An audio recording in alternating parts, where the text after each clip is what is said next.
Hello everyone, welcome back to another Tomato Sauce stream. Today we're going to be playing in the Angel Cup, which should be quite exciting. I don't actually know how many people are currently signed up. We're hoping we hit at least the 16 mark, because 16 is kind of the minimum that I like to see in these sort of tournaments. We have already hit 16, so that's something. I wish it'd be better if we hit even more than 16. But we only have 5 minutes until it starts, so I wouldn't expect that number to balloon too much more, which is, it's a little bit of a shame, but it is what it is. But we haven't had an Angel Cup in a very, very long time.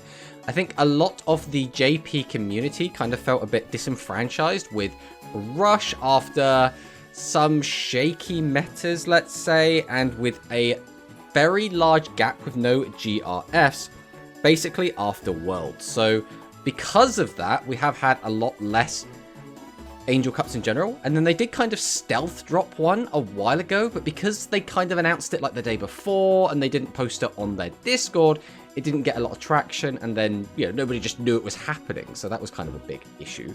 But we will be playing in that. When we lose very early because we kind of suck, we will then be commentating on the rest of it. After that, we'll probably be going over some of, like, we got the Speed Banlist, which is very exciting.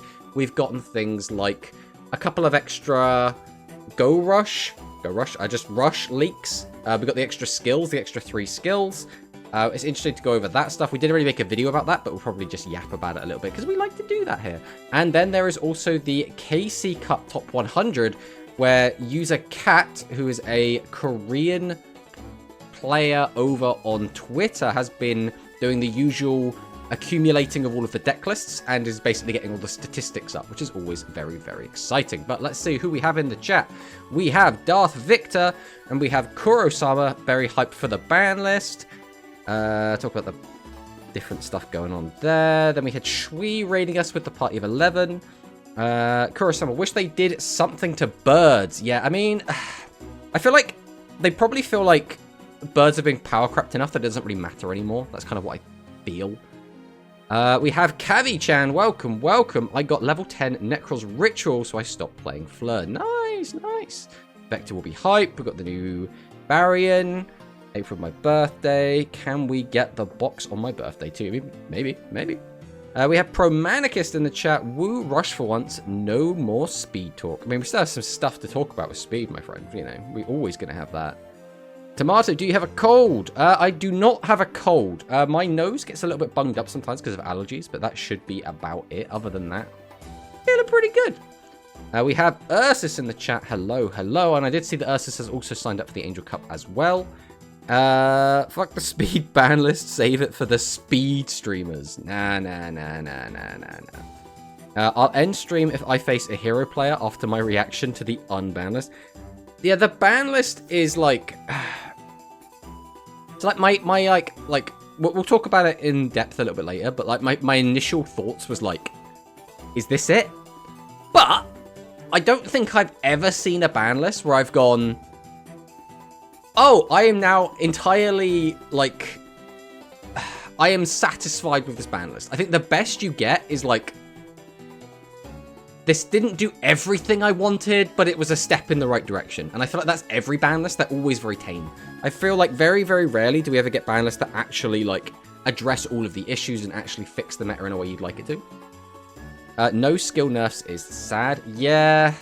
There's not really much to say about that, unfortunately. We would have liked to see, obviously, Hero and Salad skill probably get nerfed. But on the other hand, like, I feel like especially Salad is still kind of new. So I feel like they probably wouldn't want to hit it too bad. They basically got the slap on the wrist, right? They got the limit 1 on... God, who was it? Was it Gazelle? I can't remember. Something got limited 1. I don't really play a ton of Salad, so it's not really in my wheelhouse. But to me, the best thing is killing the FTK. Yes, FTKs are absolutely disgusting. And we need to just stop FTKs in general. I don't know why we're even remotely allowing them to take place. I feel like if there's an FTK in the game, it should get emergency ban listed out of the game. Like, it's just not fun for anyone. Barely ever do unless they are completely broken. There was no step into a direction, though. It was a nothing change, like, at all. Yeah, we basically, we took 3 cards out of the hero deck. And that deck's like... I should probably get my translations ready, actually. But yeah, it's going to effectively do nothing, right? Realistically, like, that deck plays like 30 cards. So, like, taking 3 cards out of it, yeah, sure, there'll be consistency tools down, but, like, is that realistically going to do anything?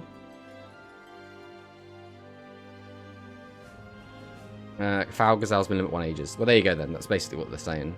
Alright, we have an opponent, so we are going to go ahead and sort that out. That should take our priority rather than having our opponent waiting for us.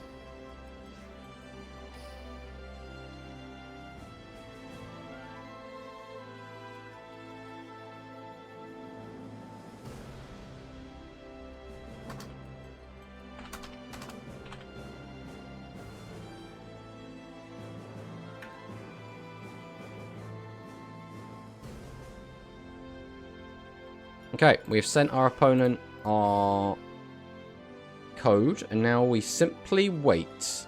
Do I even know who this guy is? I guess we should go over to here. We'll jump through this up real quick. So our opponent is...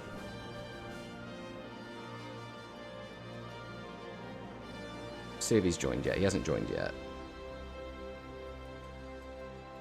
This guy...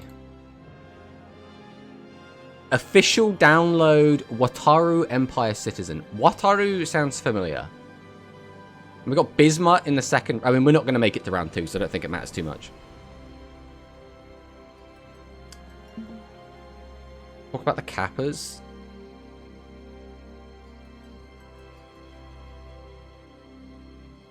Alright, we should go ahead and hop into this, because he should be in a sec.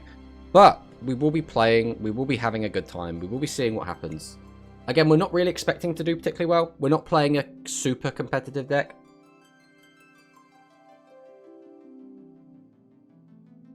At least no more draw 4, I believe, and no more annoying limit 3 traps, I suppose. Better than nothing. The draw 4 is painful to watch. What limit 3 traps does Hero, like, play as a... like, as a staple? Like, is there a limit 3 trap that every single hero list is on? Or is it just, like, that's your flex spot for just whatever staple you want to play at the moment? You make it to round. Don't you say you don't use instantly? No, we're fine. We're gonna absolutely just get destroyed here. That's the plan. We'll just let ourselves get completely blown up, and then we can just commentate the rest of the event.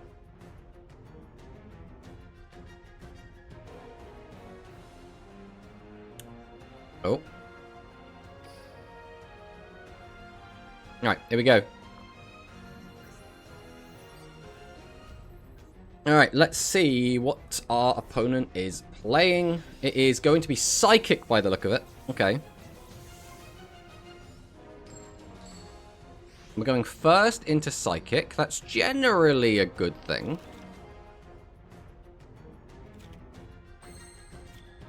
I mean, these are all certainly cards. I think the play is just going to be to set 4 and pass. So he's got. Tomato, have you done Rush, Waved, or Scramble? I have not. Using cards from the new box, but also other cards like Ship of 7 Treasures. I think Ship of 7 Treasures has been in something already. Like in one of the previous events or on like NPCs already. Infinite D live.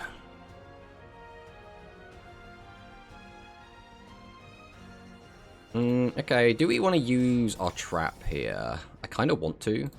Let's go for it. Let's go card restoration. That's a hand. That's not really the hand we were looking for, if we're being completely honest, but...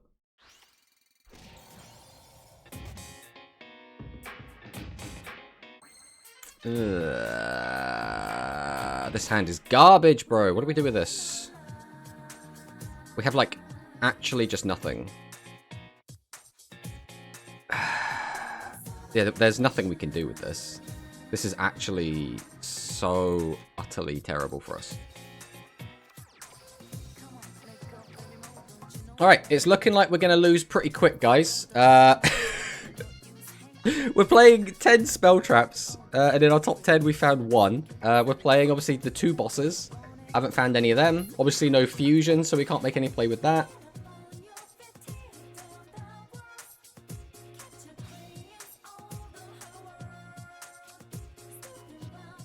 I have a feeling this is not going to end well for us.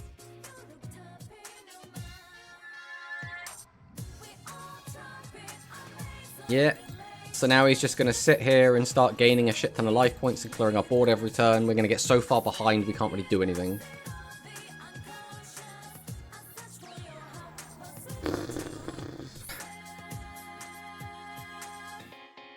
I mean, I could activate this. There's no reason to. He knows what it is now because of the delay. There's literally no reason to use this.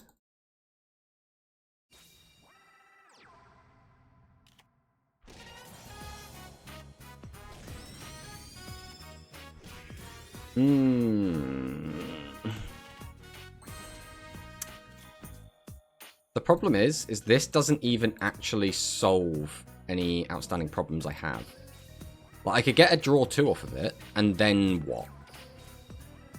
Like, just pray we draw into the stuff we need? So it's just another pass, which means he just gets to accrue even more resources. Bro has 11 cards to work with right now.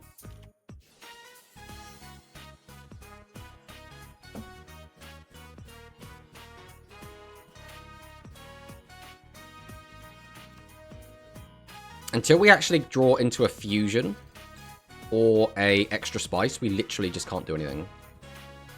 And ideally we want both of those things.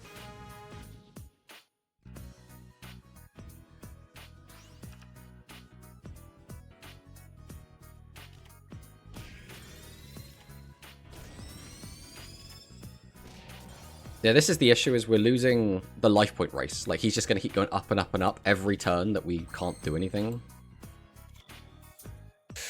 That's typical, isn't it? Okay, we can discard that. That's kind of fine. So we'll go Reincarnation. Discard this. Grab you.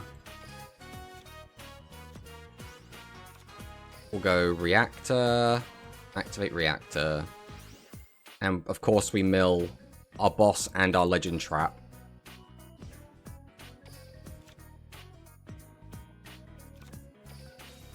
We can go Sword Dancer. We can go Fusion.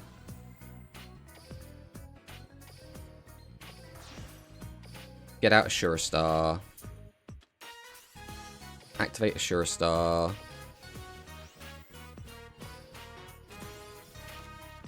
And then we got rid of another okay trap. Not a particularly useful trap, but, you know, trap's a trap. Go 1, we'll go 2. Summon out another one.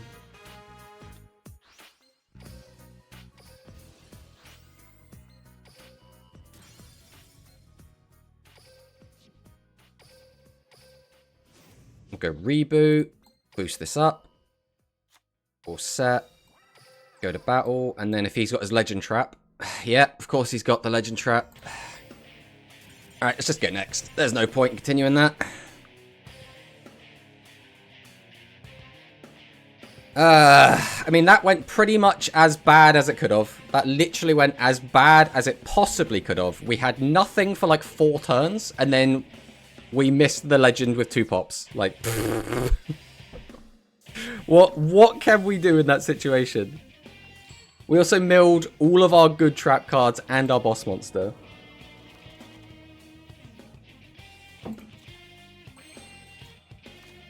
Okay, this hand looks maybe a little bit better. We actually get to play everything. We actually have back row this time.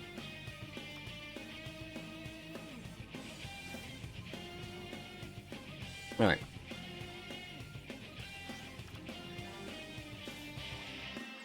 Sends that, summons out Roman Pick for reasons. Tributes it to summon out the Side Pick Upper, activate Side Pick Upper, gain some life points. Does have the candy just natty in the hand, so did just hard draw the fusion. And also has, which means we could just use the skill to dump the Prima immediately, so he's actually just drawn the God Hand. If that back row is either a 1500 beta or a trap card, he has gotten, like, actually just the best possible hand he could have gotten. Okay, so it's a boss monster. So that means it's probably Melody then. Which is, like, fine. We can work around that. Alright. We do not currently have access to what we want here. How do we want to play this? We could get that back in our hand, go for the draw. I really need to find literally anything else. Right, we will go Reincarnation. I think I really need the draw from Reincarnation. Don't think it matters too much. I think we'll just get rid of stock. And then we'll just grab back stock.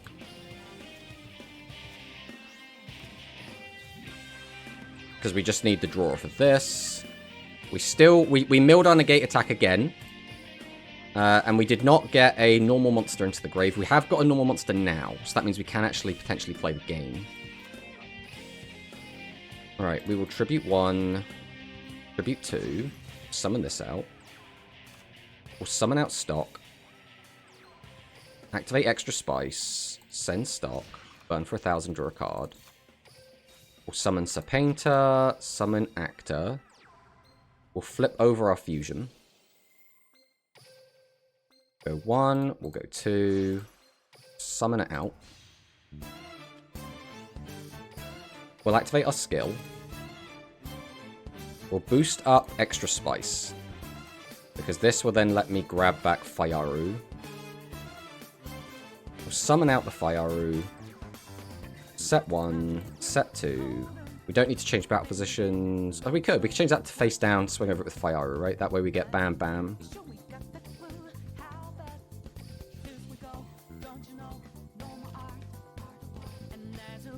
Swing over this.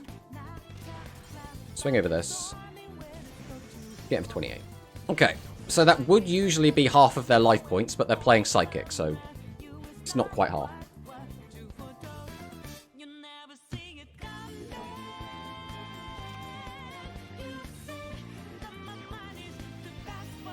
Rhythmical does hit, so that's a free plus. It's not ideal for us. Please do not hit again. There we go. That's in the graveyard now, which means we can actually access it. So we know he has Melody in hand. We're expecting Melody to... Or it could be a Psychic upper, to be fair. It could be a Psychic. Chooses to keep in hand. Okay. Interesting, interesting. We'll go extra spice. We'll send this. Burn for a clean 1k. I could tribute both. Summon that. Fuse into... I guess we'll do this. Let's see what this is. Another 400 attacker. Alright, we're going to go ahead and Tribute 1. Tribute 2. We'll summon out stock. Activate the effect. Burn for 1,000. Then I will flip over Star Restart.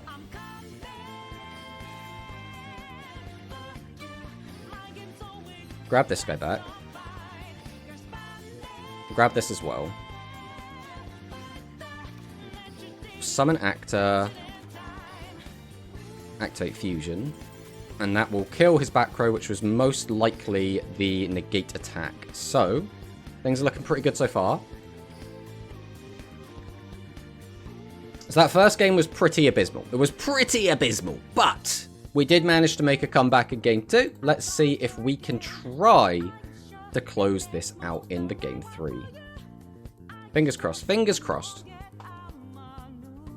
I mean, that basically came down to he had a really good hand turn 1, but he had a really bad hand turn 2. So, like, that's all that really was. If we didn't have a way to clear the field, we also would have been a bit screwed, because we just would have walked into his negate attack, because that back row is almost certainly negate attack. Spice go burr. Spice go burr. I mean, it's why I really like Spice. Spice, like, feels like a really good, Spice is simultaneously kind of Unga Bunga, whilst also, like, super Big Brain. Like, I feel like you play Spice in Big Brain decks, but he just is Unga Bunga.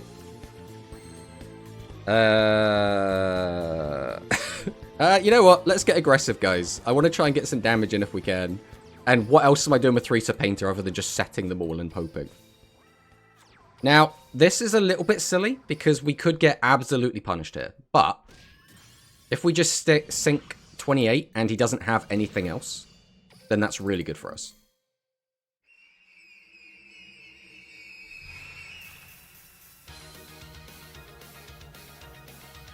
Abysmal? Is that a phaser teaser? Now that would be Abyssal, my friend. I always stick to Rebels. Do Metal Board Wipe is so satisfying. Yeah, I mean, I can't, you know, disagree. It's very true.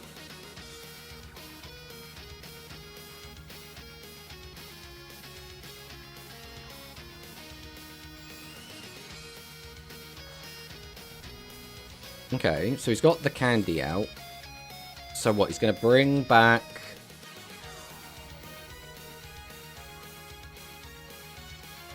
I mean, I think we have to use Crisis here. But then I think we actually just flip down Candy Live.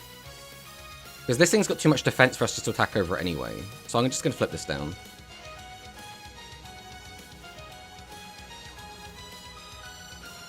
Okay, so we're going to lose 2 of our guys, which is completely fine. We don't mind that.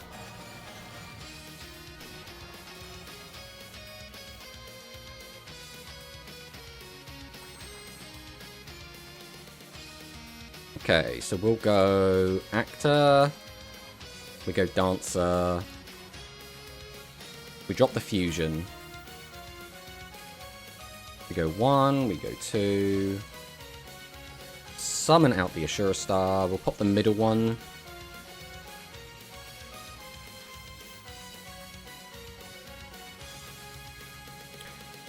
So now what do we do? This thing has so much defense that I feel like we have to just attack over it, as much as I would really rather not. I don't think I get a say in it, though. We will go ahead and use our skill, just in case.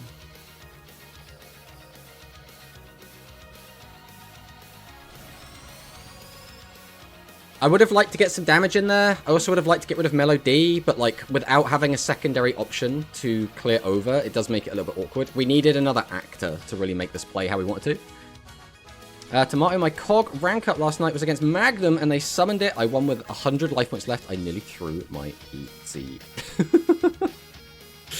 Alright, we're losing our cards, which is not ideal. He knew that one had a delay, so like going for that one early is like completely fine, right? So now he's probably just going to make his fusion again, which is like fine. Like there's nothing we can really do to stop it. Oh, he does have to give up. Oh, right, because he's just going to bring it back immediately. But that does mean he's not going to have access to Prima, which is kind of nice. Now the question is he going to have yet another Psypic and a way to summon it?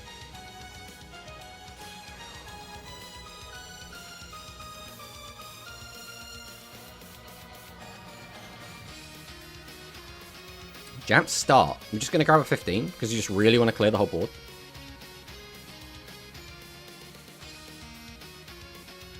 Okay. I mean, I respect it. Like, if you deny my resources, you're going to make it very difficult for me to come back.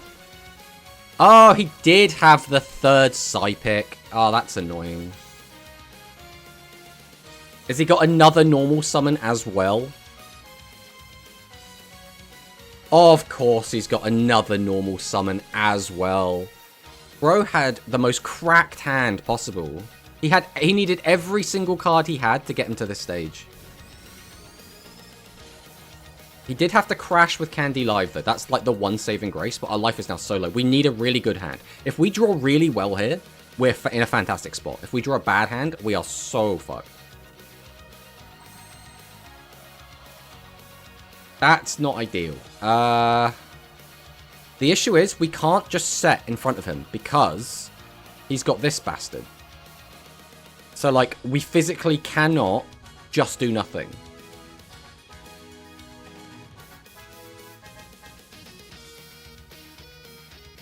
that mean we have to gamble with Reactor? What's our option? So we set 3. He bounces one of them back to our hand using Melody. Assuming he only gets the 1 Melody activation, he then clears, goes in for 24, which wouldn't be lethal.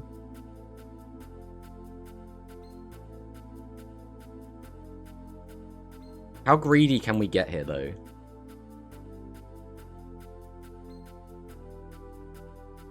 I think we just set 3, right?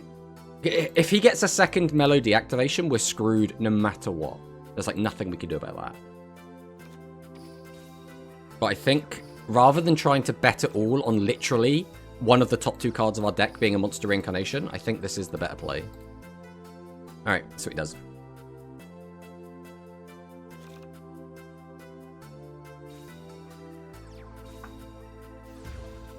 I mean, Divergence is annoying, but at the moment, it doesn't change the maths on anything.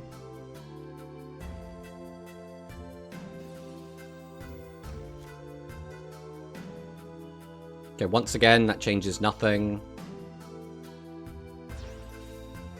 This is all still within the realm of expectation.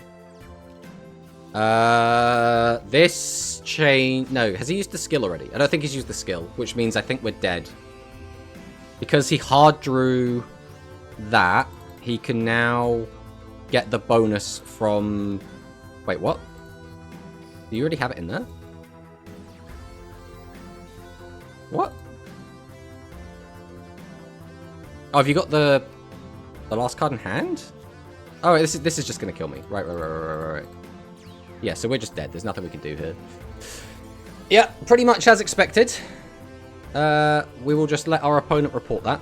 I mean, I don't think we made any mistakes. I think we played that pretty much as well as we could. Our opponent just got lucky.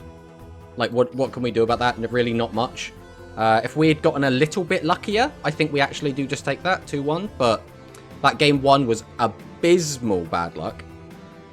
So it is what it is. That game 3 just came down to, like, he just drew the God Hand every single turn.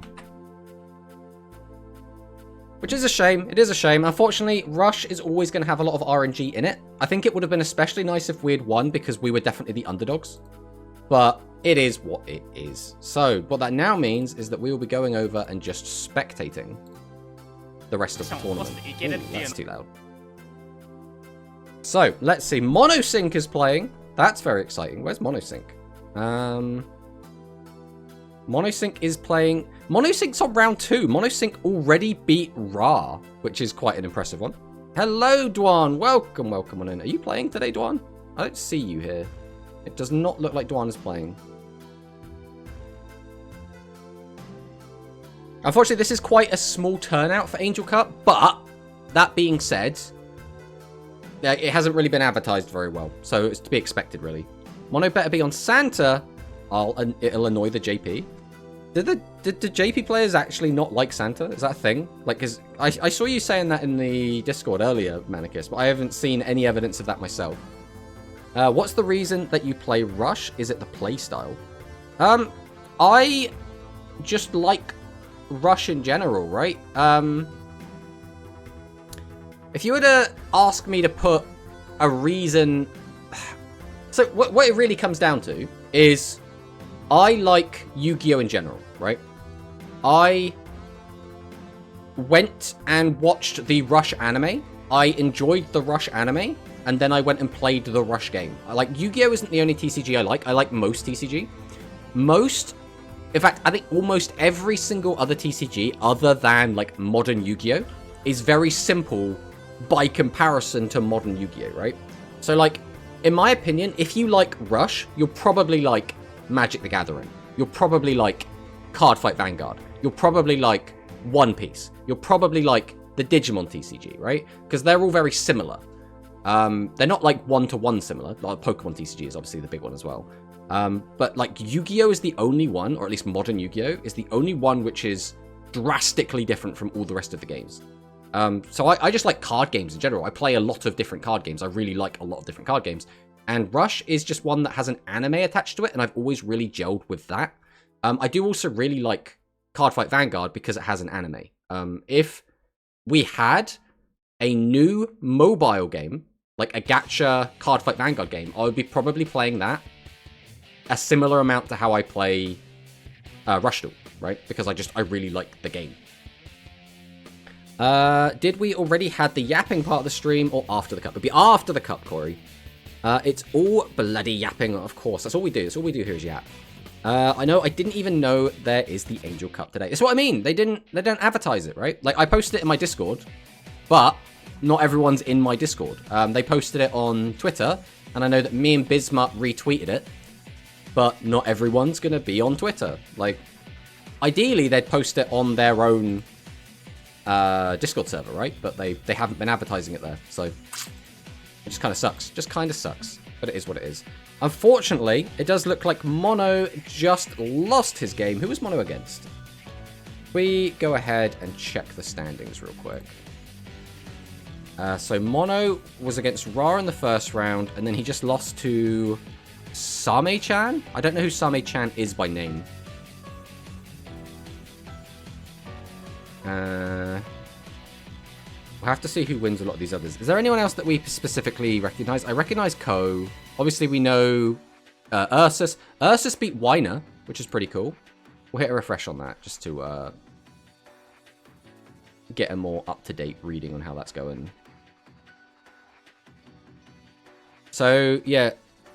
Ursus 2-0'd Weiner. And for those of you who don't know, Weiner is quite a big member of the Japanese Rush Duel community. He was a Worlds competitor, and he also topped a KCCup. I think he was a not KCCup, a GRF. I think he was a first position finish, gold icon for a GRF, and Ursus just 2-0'd him. So, you know, eat shit. Then we have Gozu. Everyone should know Gozu. Nano. This is Nano, not Nanao. I don't recognize a lot of these. Obviously I know Ra.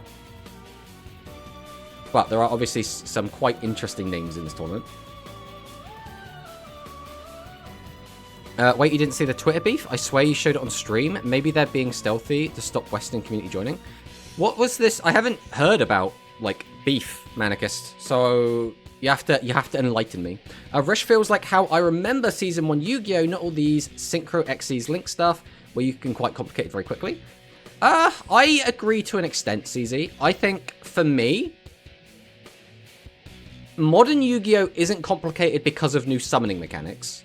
Modern Yu-Gi-Oh! Is more complicated because of the sheer amount each individual card can do. Like, there are some decks that don't even use the extra deck that can still do a lot of things and are quite heavy combo decks. A combo deck back in the day was like Catapult Turtle Magical Scientist FTK, or they were basically your OTK decks. That's basically what combo was, like, back in the day. And it's just so drastically different from what a combo deck is now. Obviously, the end goal can still be the same. Kill your opponent in one turn or make an unbreakable build that your opponent can't beat. But fundamentally, the amount of steps taken is so much smaller back then compared to now, right? He was on Warrior Fusion featuring Max Raider and Secret Order. So he was trolling. But still, congratulations nonetheless, Ursus. Manicist is on Revenge because they're hating on Santa. Well, I want to know, like, where the hate for Santa came. Like, the biggest voice in that community is probably Apaki, who is the commentator for this tournament. And he's always had Santa on his tier list. Like, since it was a thing. I don't know if he specifically doesn't like it. Trying to find it. Okay, but when you do find it, let me know. Kofifi, first time chatter. Saw Yu-Gi-Oh! Played recently, and it was like, what the fuck is that? Yeah, I feel exactly the same. So, Modern Yu-Gi-Oh! Is not a bad game, right? It is not bad by any stretch. It is actually very, very fun, very, very engaging. But it is, like, the hardest TCG to get into, especially if you're new. Or if you played, like, back in, like, Synchro era and you try and get back into it now. There is so much to learn. The game is so fundamentally different. You need to learn extensive combo lines of how to play your own deck. You need to learn exactly how your opponent's decks work as well. Because Yu-Gi-Oh! Now is more about build a board, break a board. And a fundamental part of build a board, break a board is I have to hand trap my opponent at the right place. Otherwise, it will do nothing. So in order to play the modern Yu-Gi-Oh! Game effectively and efficiently and just generally to do well, you have to understand how everyone else's decks work, or at least understand them to an extent that you know where their choke points are. And if you don't know where that is, you can just lose. Just straight up. Like, you used Ash at the wrong time. Well, you're dead. Sorry, you should have Ash later. Yu-Gi-Oh! Is very complicated, that when you understand it, it's actually fun. Yes, Yu-Gi-Oh! I think scratches an itch, especially, like, Speed to an extent, and especially, like, Master Duel and TCG. It scratches an itch where if you're playing specific decks in specific matchups, you get to feel super big brain when you see, like, the combo line that was just, like, so off the wall. Like, for example, we saw Giorfio last night playing in Grand's tournament, and everyone, I say everyone, Grand and a couple of people in chat were caught off guard when he used Nightmare Unicorn, I think, and then sent his own card away to, like, make room so that he could fusion summon the Crystal Beast, the Rainbow Dragon fusion in the EMZ to give it protection by giving it, like, the Sky Striker protection. And it's just little things like that, where, like, it's things that aren't immediately apparent are so exciting when you get to see the line and when you pull it off, and it's really, really cool. And you get to feel like, wow, I did that. Oh, we should also probably change our Chrome layout, because this is a little bit awkward. Don't worry, we'll find a Chrome layout we like in a minute. We have a few of them. That one? Yes, this was our old Chrome layout for specifically watching Angel Cup. It's been a while since we've done Angel Cup, so we haven't had it set up correctly. The strange thing is that Apaki streams at a weird aspect ratio, so we have to, like, match his weird aspect ratio, which is why obviously we have this big black bit on the side of the screen. Yes, I played the Synchro era. That's me trying to Veiler a Speedroid player.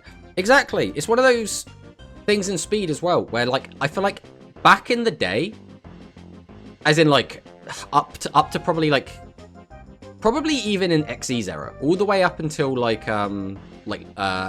Pendulums came out, I feel like you can just kind of play your deck, understand how your deck works, and then on the fly, you can kind of work out how your opponent's deck works and go from there, and you can interact with it in a meaningful way.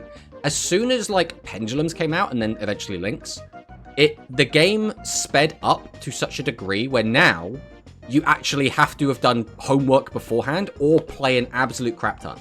Like, every time I play Speed now, I'm sat there like, I need to know where this guy's choke is so I can actually interrupt it. So I now need to sit here and learn my opponent's deck. And when I'm trying to do, like, a combo deck and I'm trying to combo off myself, and then I've also got to fully understand what each card my opponent's doing, understand the end board he's trying to get to, understand, like, what is the linchpin, like, where is the card that, like, is the glue that makes his whole strategy come together. It can be a little bit taxing, especially with the very limited timer that we have, right? So it's just, like, limited timer plus trying to just do your own combos in that time, plus if there's multiple lines and you get interrupted and you need to now find a different line. Like, it's very rewarding when it all comes together, but it can be very overwhelming when it doesn't all come together. And I think it can be a little bit stressful for a lot of people. Like, I am the kind of person that I feel very rewarded when it all comes together. It's why I really, really liked Shui's Dragon Maid Dragoonity deck. But by the time I'd finished doing the combos, I would have like 20 seconds left on the timer to now start reading all my opponent's cards and understanding how I'm supposed to interact with their deck. And I'm like, 20 seconds is not enough time to do that. Now do all that while trying to play salads against the timer. Exactly. I basically have now sworn off of overly complicated combo decks that I have to especially, like, learn from scratch, because I just don't have the time. If we get, like, a solid extra minute on the timer, maybe I can jump back into that. But, like, I'm just not able to. The thing is, if I could play Speed all day, every day, it would be fine, because I would just learn it all. I would just play enough games where I play against every single opponent. I play against every deck in the meta. I would get to fully understand exactly how all the decks work. Like, in the same way I do with Rush, right? Like, I basically have a decent level of understanding of how every Rush deck works, what its counters are, what the cards it needs to see to work hard. Obviously, it's a completely different game because there's a lot less interaction in Rush, which is a shame. Obviously, it'd be nice if there was a lot more interaction, but it is what it is. But, you know, if I played the game more, I would have more knowledge of game. It's like, it's crazy how that could work, right? But I don't have that kind of time to put into it. Ooh, look at that wave duel scramble field from Ursus. That looks sexy. Look at that. I'm not just saying that because everyone's favorite best girl is on it. Okay, so Ursus likely on machines. So I would assume Ursus is probably playing his tried and tested machine good stuff deck with Legend Draw. This very much still does look like the machine good stuff with Legend Draw. Who is it going to be? Is it going to be the Golem? It is Jointech Rex. Alright, I get it, Ursus. You want to use, like, your cool shit because it looks nice. I hate the way the pastel looks. I think it makes all the cards look washed out. All the colors gone. All of the stuff that makes it look like a really cool Yu-Gi-Oh card is just gone when you attach that to it. Now, again, that's just my opinion. But I feel like we've actively made these cards look worse than they did vanilla. Rush takes that stress out and just feels fun. To a certain extent, yes. I think when you play hyper competitively, though, if you're playing Rush every single day, grinding tournaments, grinding GRFs and stuff, then a lot of the fun starts to peel away, and it now becomes an odds game. And now whenever, like, you mill a Legend Trap, it's frustrating. Because it's like, I would have won this game if I didn't mill that Legend Trap that one time. Or, my opponent drew the God Hand and I didn't draw the God Hand. And there's no, like, because my deck isn't consistent enough, because this isn't Speed, where I just have 100 starters and my skill sorts everything out for me. It can feel frustrating, because a lot of the time you will lose because of dumb luck.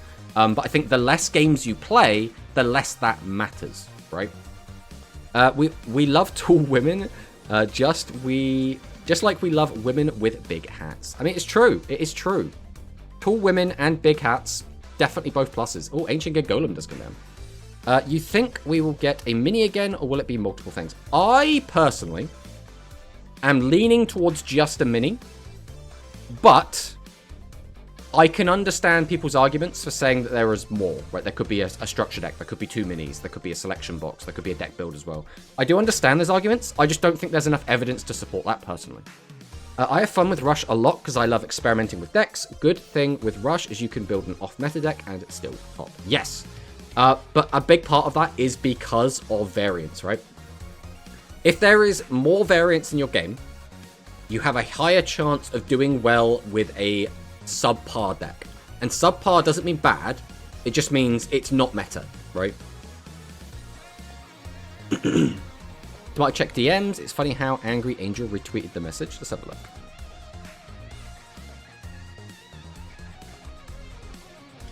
I'll read these myself before I throw them on stream. Trash scum retire from the fun party game.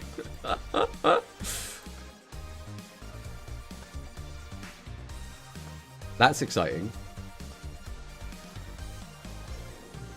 I'm being criticized by haters, but I just told my teammates to use Santa in league matches. I didn't use it myself. I won't give in to false slander. I'll continue playing. So really, it's one guy, is what we're saying. Like, he's actually getting one guide. I don't know, man. Like, I think what you really probably should be saying is Shiguma is hating on Santa. I don't think this one guy saying it means the entire Japanese community as a whole dislikes the deck. But on the flip side, Santa Mill is a little bit cringe. Now, am I going to say someone's cringe for playing the deck? No. Do I think it's really funny when someone tops with a Mill deck? Yes. Do I want to play against Santa Mill in a competitive environment? No. I don't want to. It's just not going to be fun. Have you studied a lot of decks yourself? What do you mean by studied decks, by the way, Coffee Fee? You have to be a bit more specific there. JP Bros got that dog in them. Santa bringing it out. I made a Santa deck and named Shiguma Trigger in JP and use it on ladder. Oh, that's pretty funny. You should use that in the Now's Point battles, bro. That'd be really funny, especially if Shiguma plays in them. I don't know who Shiguma is. Well, unfortunately, as we were yapping, Ursus just absolutely cleans house with his big piercy boys. It's really cool to see by the way, that Ursus basically just kind of does his own thing. I actually did steal Ursus's deck and use it in a tournament a while ago. I think it was in the latest Galaxy Rush tournament. And I opened a hand of 5 tribute monsters and lost. It wasn't great. But that just goes to show my luck sometimes, bro. Alright, let's see if Ursus can find the clean 2-0. Fingers crossed he can. Fingers crossed. So we have Mauro. Ursus is playing against a guy called Now. Like N-O-W. I don't know. I recognize this name. Like his Japanese symbols name. I don't recognize the name now, though. Kojiro's playing. Lyron's playing. And Shime-chan is playing. Okay. Not gonna lie, I was gonna join with it today, but I woke up half hour before, so I was like, next time. I mean, they're daily, right? So it's not like you're gonna miss it. Serena is hosting a tourney, and mono-topping with Santa Mill is hilarious and scary. Yes. It's one of these things. I will always be happy when mono tops. I will always be happy when a deck that is not a quote-unquote top-tier meta deck tops. Those things will always make me happy. I still don't want to play against Santa Mill in a tournament. I just don't want that. Because then, if I win, it doesn't feel like I earned it. And if I lose, it feels like I got cheesed. So, like, it's never a great experience. But, if I'm not playing against it, I think it's really funny.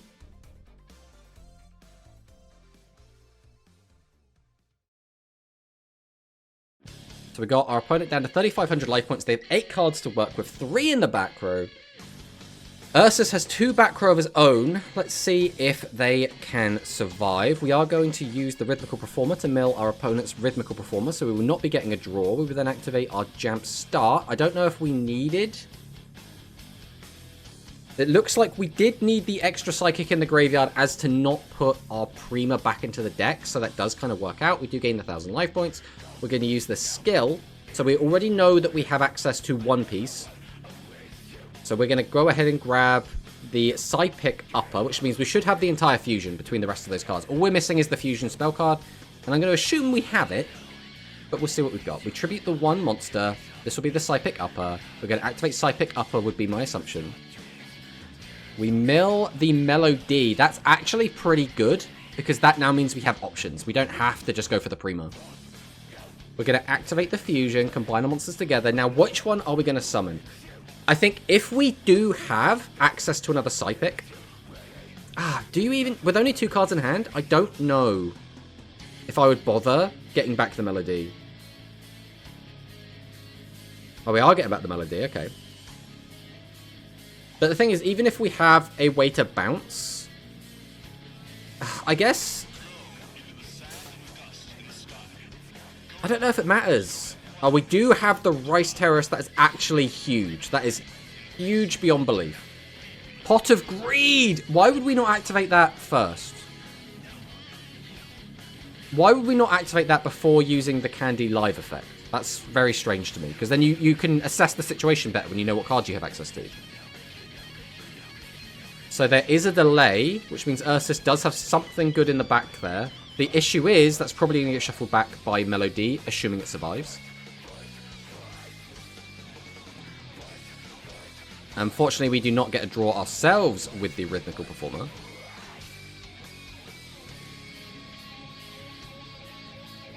We're going to tribute 2. We're going to summon out the Jointech Rex. This will let us pop a back row, or we will not. Well, it's basically the same result. We just lost a boss monster. Now, what are the last 2 cards in hand? We have to really hope that those are not boss monsters. Oh, one of them's a boss monster. No. Okay. 2,800 piercing. And we do get the negate attack. So our opponent had negate attack, which potentially was drawn off of the Pot of Greed. So there was 1 card left in hand, as well as the Pot of Greed. So it could have been the last card in hand. But it might have been one of the draws off of the Pog. So we're immediately setting a monster. We're going to immediately... Okay, so we have the Psychic Upper. So now we're going to gain the 800 life points, put it back in our hand, get rid of one of our opponent's back row. Because he felt a delay, he should be using it on the middle card, which he does. Then this would be where we flip up live, right? Then we use live effect. Probably just bring back Prima. Unless we really want to gain more life points. Do we have a way to, like, kill here? I mean, yeah, if we just... Oh, that's actually really clever. I didn't even see that line. Wait, why are we doing this? Don't we just use... Oh, because we're going to go for everything. Oh, Christ. Okay. So we just get to have our cake and eat it too. So there is nothing Ursus can do about this. We're going to make a second Candy Live. Candy Live number 1. But wait, no, wait. This is already cooked. No, this is still lethal. It's just you have to put back a one of the Candy Lives to your hand. So it's a bit weird. So now we bring back... Was there not a better way to do this? I guess it depends what's in the hand. I mean, either way, this should be lethal. Because now we still have a Candy Live activation. We activate the effect, reduce the attack of the guy down to 0, attack over it with both, and that's going to be a good game. I feel like there was probably a better way to do this, but I guess we would have needed another normal summon, so it really depends what those last 2 cards in the hand are. Alright, well that's 1 apiece to Now and Ursus. Let's see if Ursus can pull it off. We gotta have faith. We gotta have faith in Ursus. I believe in Ursus.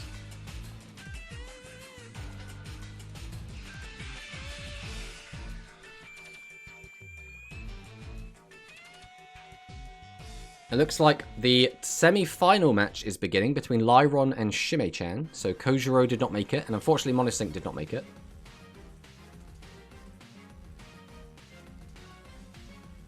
The guy that beat us playing Psychic, it does look like they also beat Bisma as well. So I'm going to set a back row, set another back row, tribute 1, summon out the Psychic Upper, probably just activate the Psychic Upper's effect. And if he hits a level 7, he'd be feeling pretty good. Did not hit a 7, so kind of whatever. Now, if we have the Performer, though, and we now don't hit a Spell Trap, that's going to feel kind of sad. We did hit one, and it's the Limit 1 spell. Very, very good for Ursus. We get the 3+1, denying our opponent a really good resource. Then we're going to summon out the Imaginary Reactor. Assuming we're just going to fire off the Reactor, having more cards in graveyard is always beneficial regardless, but we might have the Reincarnation in hand, and we're trying to weigh up the option of whether or not we want it in the graveyard to get the free draw 2 or not. Why would we not activate? Okay. I would have lent towards just use it to put more cards in the graveyard, but Ursus has played this deck a lot more than me, so I'm going to trust him. We're going to summon out the Leo, set a back row. We have another boss in hand. We will swing over, and then we will swing over the Rhythmical Performer. So our opponent only has 1 card on the field, 5 cards drawn, 6 cards to work with to break this board. It's very doable, but we'll have to see what he's got.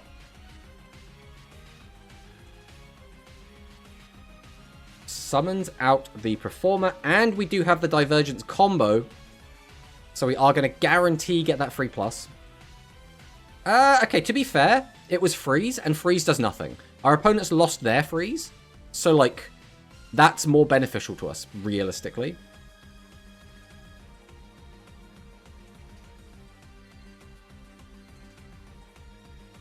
Let's see what our Psychic player has for us. We now do have 7 cards, though, which is a little bit scary.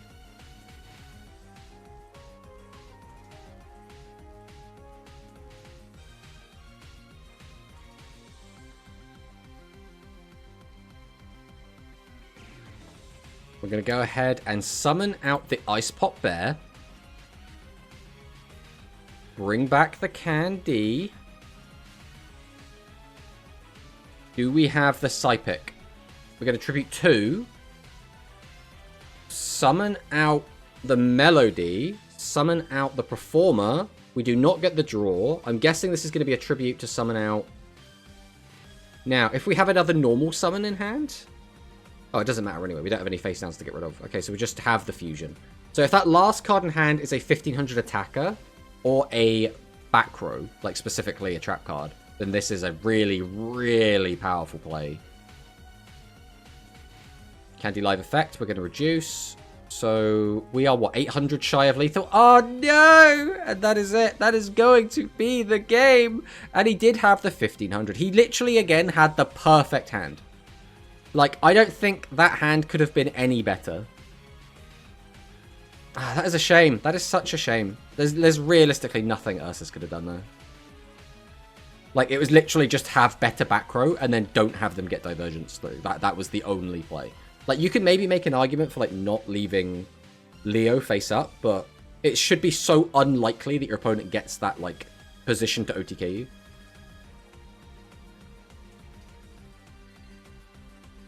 That is a shame. That is a shame. That means now we'll advance to play against Watar, or Official Downloads. So that is the guy that did beat us. So he is cruising on through. Yeah, it was a shame, Ursus. We were all rooting for you. Realistically, there's not really much more you could have done.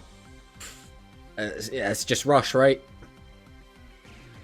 By the look of it, this guy has been on a bit of a tear, though. He 2-0'd us. It looks like Bismuth got DQ'd for not showing up. Then he 2-0'd... Oh, no, that's someone else. Who is this now guy? Now, 2-1... He beat Gozu. That's all that he did. He beat Gozu.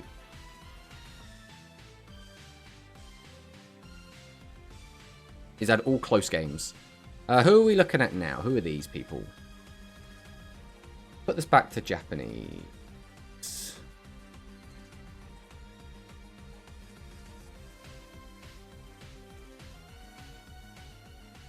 So this is going to be the other half of the bracket. We can tell just because of, you know, that neither of them are playing a Psychic.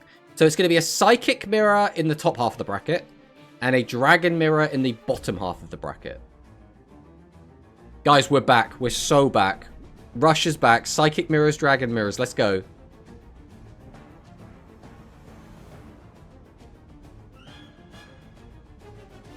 Okay, Pot of Greed's going to come down. We're going to go ahead and Tribute Summon out the Mighty Mirror Gears. Activate the Dragon's Inferno. Pop a back row. It hits to hit our opponent's Inferno. Sup, Ketchup Sauce? Hello, Zaki boys. Welcome, welcome on in. We're going to use 7 Shift. We don't... 7 Shift is a weird card that I don't think really caught on that much. But next Angel Cup, the new box will be out at least. I mean, do we know that for sure, Z's? I think we're expecting it either on the 25th or the 27th. But, like, I don't think we know yet, right? I mean, realistically, it's gonna be one of those dates, right? It's just, do they want to bring it out with the release of the character Maddox, or do they want to bring it out with the release of the event for Maddox, right? So go ahead and Tribute 2, summon out the Mirror Gears, activate the Fusion, combine them into the Mirror Gear Star. Okay, so we'll use the effect to reduce the attack of the Dragia Star. And we are going to walk into our opponent's negate attack, and that could spell the end of the game. Let's see what happens here. Tomorrow, I've been thinking the Gaia that pops back row isn't too bad, because it's only the turn it's summoned. I reckon it could come. Imagine a structure with Veteran Gaia and both fusions in. Wouldn't be bad. I still don't think we're going to get a Gaia structure deck. Like, I'm not saying we 100% can't get one, right? Like, if we get one, I'll be happy. I just don't think it's likely that we get a Gaia structure deck.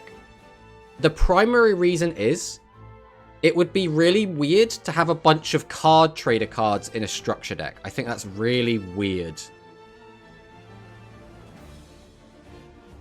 Now, not saying they can't do that. I'm not convinced, right?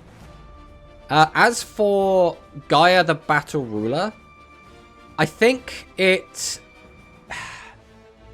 kind of depends, right?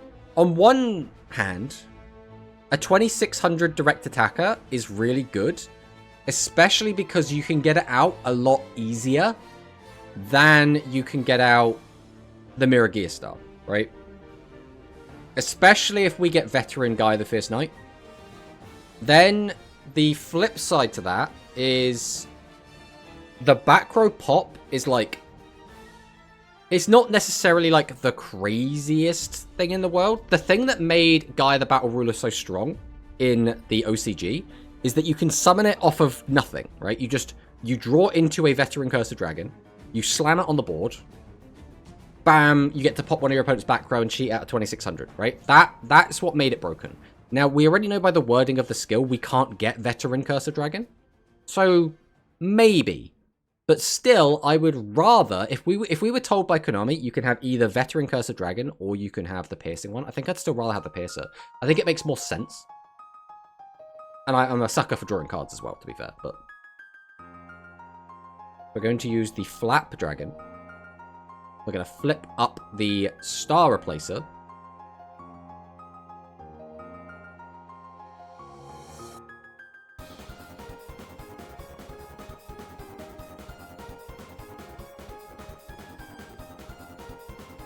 It's like Ashura and Mirror together, but in a level 7, so it actually can be dealt with by a lot of card effects. Jesus, this is like Psychic, and I'm Act all over again. I feel like it'd be the free-to-play entry into the meta.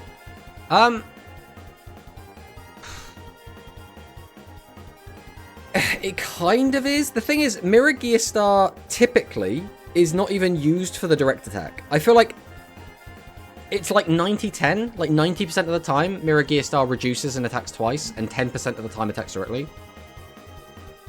Ashura obviously is fantastic as well because it can pop monsters as well as back row. But again, the thing that made it really good was its ease of accessibility, right? It's just like one card from your hand, I have a 2600 boss, is already good. Let alone one card from my hand, 2600 boss, that also pops a back row. But I mean, I've been saying from the very start of Go Rush, as soon as we got fusions announced at the World Championship, I said, give us Gaia, and give us some of the Gaia cards, and give us a Gaia skill, and make Gaia the free-to-play, get most of the cards from the card trader deck, right? Okay, but if we know we're not getting the one card, I think it could be fair. Yeah, the flip side, I suppose, then becomes, it's now a 3-card combo, I guess, because you'd have to normal summon, Tribute to get out Cursor Dragon, Tribute Cursor Dragon to get out Veteran Gaia. That's assuming Veteran Gaia is even in the game. And then you could use Veteran Gaia to go into the boss. So that's now a 3-card boss. And that is a lot worse compared to a 1-card boss, right? So yeah, by balance-wise, that could work. I hope we get Heavy Storm. I actually hate Heavy Storm. I hate Heavy Storm, Giant Trunade, and in a way Jinzo as well. Because, in my mind, trap cards serve a very important role in Rush Duel. And that is, I don't want to just die out of nowhere and have nothing I can do about it. And all 3 of those cards basically get to sit there and say, no, I'm going to OTK you, deal with it. And I think that is like, it's anti-interaction. Because like technically, Heavy Storm is interaction. You play it, your opponent's board gets interacted with because you get rid of it all, right? But it feels like ass to just get OTK'd and have nothing you can do about it. Like an OTK in like a really good back and forth, lots of interaction game feels really good. When your opponent just wipes all your back row and says you're not allowed to interact with me anymore and then just kills you, it's like, that wasn't fun. Legend-wise and most likely bundle is probably Poly and Lavia Dragon Daedalus. Probably. I think there is a chance for like Mage Power, I guess, but like realistically, I think Daedalus and Poly makes sense. I almost think Poly might be a card they just give everyone though. Like, they might just be like, oh, it's just like a campaign or a lifetime mission and just give you Poly. Because Poly's just one of those cards, right? Where it's just kind of iconic. It'll be like Monster Reborn. I feel like when Monster Reborn eventually comes out, they'll just give it to everyone. They won't be like, oh no, you've got to buy the bundle. Looks like Tomato likes grind games more. I think grind games are more fun in general. Because there is interaction, right? There is, you go, I go, you go, I go, you go, I go, you go, I go, the game's over, right?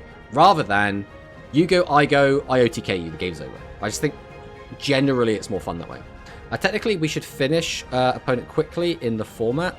That said, rush duel. The thing is, though, there is a difference, right? Because it being rush duel is supposed to symbolize the fact that you rush everything onto the field. We rush all the cards into our hand, right? It's meant to be the game is like faster paced. And a faster paced game doesn't mean a quicker game. It means the pace of the game is quicker, right? It's not about grind games. It's about having cards that aren't considered bad because they're never used, either because card levels stop it or back row hate removes it. The thing is, you will never not have bloat in card games. In Rush Duel especially, there are so many cards that are just straight up bad that you would just never use, like, almost ever. And that's just the game, unfortunately. I find grind games are more fun as well. A few people actually agree with about the grind game and say nah. I think it's a different mindset to have as well, especially if you're comparing like Speed to Rush. Because in Speed, a grind game can seem like your deck isn't doing what it wants to be doing. And I think that is the issue. If your deck ends up doing what you want your deck to do, then you're generally happy, regardless of like every other factor. In a lot of grind games, if you're playing a combo-centric deck, if you find yourself in a grind game, you're like, we're just top decking. My deck is already kind of spent all of its resources, and now we're just kind of seeing what happens. So a lot of people don't like that, and I can understand that from that perspective. So Dragius is going to go ahead and clear 2 monsters. I'm tired of people who find FTKing fun and ignore the whole point of playing Yu-Gi-Oh! Have to interactive card game regardless of how short the duel is. I think, though, there is also going to be a distinction between an FTK, an OTK, and a FTK, right? Because, like, some people will say, if you make an unbreakable board, that's an FTK. I think that muddies the water because an actual FTK is toxic, whereas a unbreakable board is a fun puzzle to unpack, depending on what deck you're playing. Obviously, if you're playing like a rogue deck, you can't usually do that. But if it's an actual FTK, I'm going to kill you on turn 0 or turn 1, that's not very engaging. That's boring. That is playing literal solitaire, which is not great, right?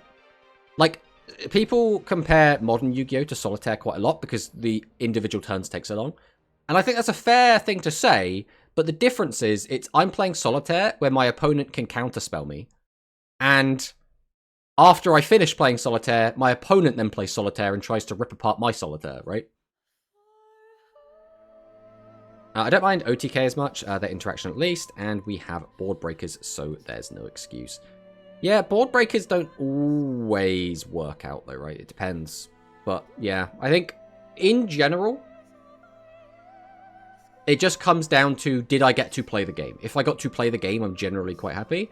If I feel like I've just been blown out because of just like something that's completely out of my control, that obviously feels kind of bad. I just want interaction. The whole point of why I love Yu-Gi-Oh! FTKing is straight up says by Yu-Gi-Oh! Yeah, I basically feel the same. If it's an actual FTK, yeah, 100%. I think FTKs are basically just toxic.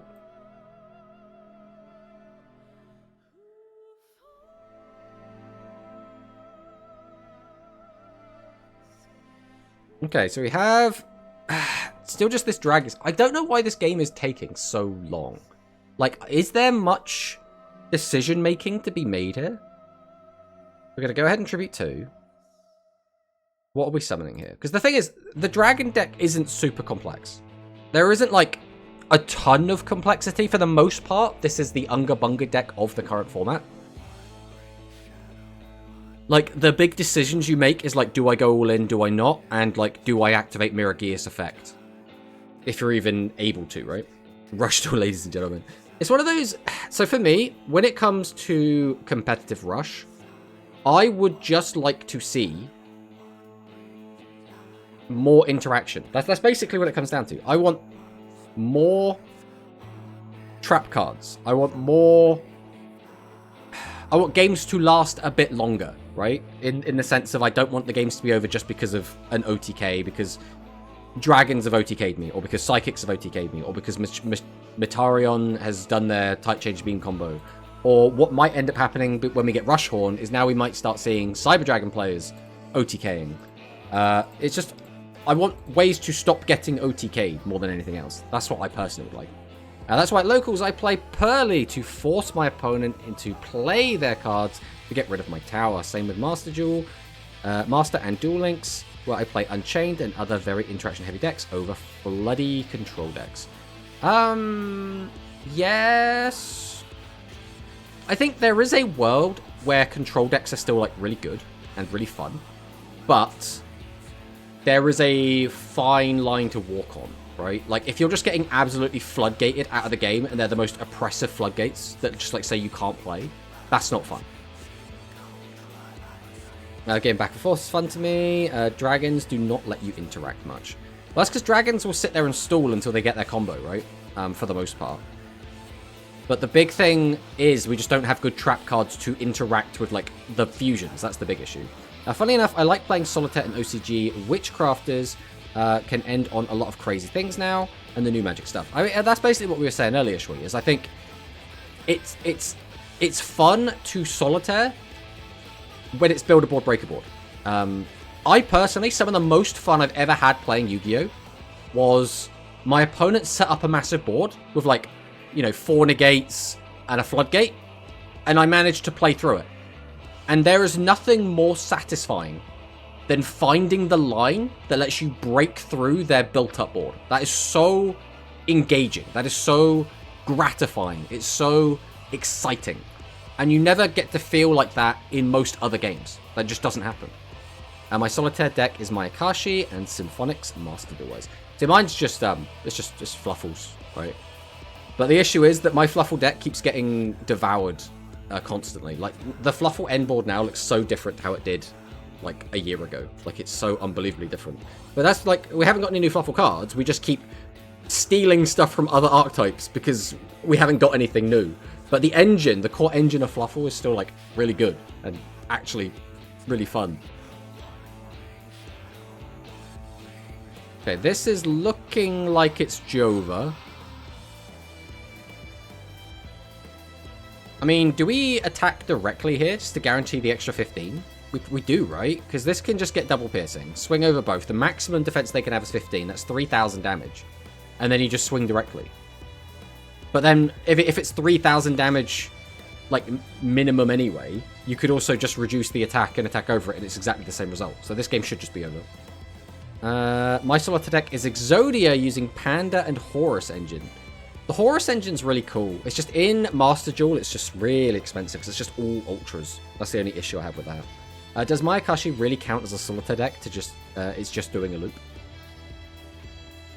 I think loops are still Solitaire, right? You're still doing a bunch of actions on your own without your opponent really getting much input. The setup takes a lot of combo. Even with the loop, it's still a Solitaire. I think at that point it becomes semantics, right? Because, like, even when you call a deck a Solitaire deck, that is a terminology that has been created by the community. Thus, it's always going to have, like, a loose meaning anyway. Mine was DDD with the unlimited combos possible, and really the first deck using all Simons/mechs. I don't know what Simons is, I assume that's an autocorrect. And later Raid Raptors, which could do both, build a board and OTK through negates. Ah, summons. Ah, I see.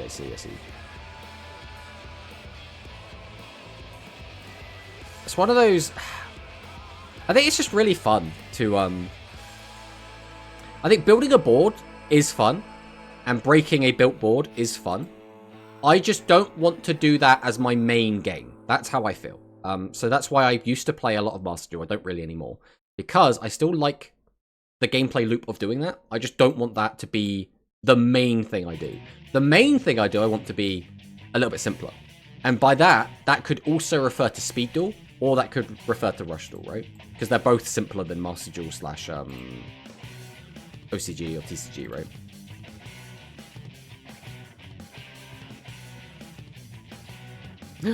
Leaked code! What are you doing, Apaki? Also, random question. What are your thoughts on the new storage feature for Twitch? I don't really care. It's not really going to affect me. My VODs get deleted anyway, and I don't really save anything else, so it's just clips, and my clips are barely anything, right? I have always thought that Twitch was a really bad platform for trying to save content, which is why I have always exported all of my streams to YouTube, because YouTube is a good platform for storing media, right? So it's like, I think it's a bit of a weird hill to die on for people that are like losing their shit over this. I think ideally you should just have it backed up as many different places as possible anyway. But, you know, I'm not going to be like upset at someone because they've said the opposite, that they, you know, they really dislike this change or whatever.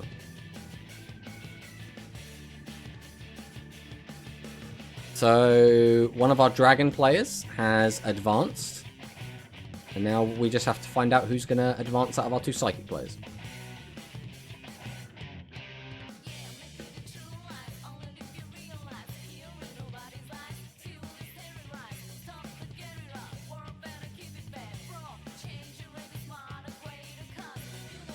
Be interesting to see what actually wins. So yesterday, in the Cloudy Rush tournament, we did actually have the... I mean, we could start actually filling it out, right? So we haven't... Mind you, we haven't actually got it up here yet. This one? Yeah, we haven't actually filled this out yet, but we did get the information from Mono today. But we do know that Psychic did win yesterday, which is quite a big departure, right? Because we've basically been seeing Dragon winning absolutely everything. So we can start filling this out. We also got Warrior Fusion in second place. I didn't actually clock that before. Welcome back to the meta, Warrior Fusion. Then we had Psychic and good old Santa. Where is Santa? Santa Mill. That's what we're calling it at the moment. And then it was what? Dragon Fusion, Dragon Fusion, Dragon Fusion, and Ice Arc. See if they started yet. They're still just vibing. It's funny. I saw the new list. Looks like I can finally play my Mech Invoked deck, even though I don't know how good it will be, and I need the Mech of a bundle still.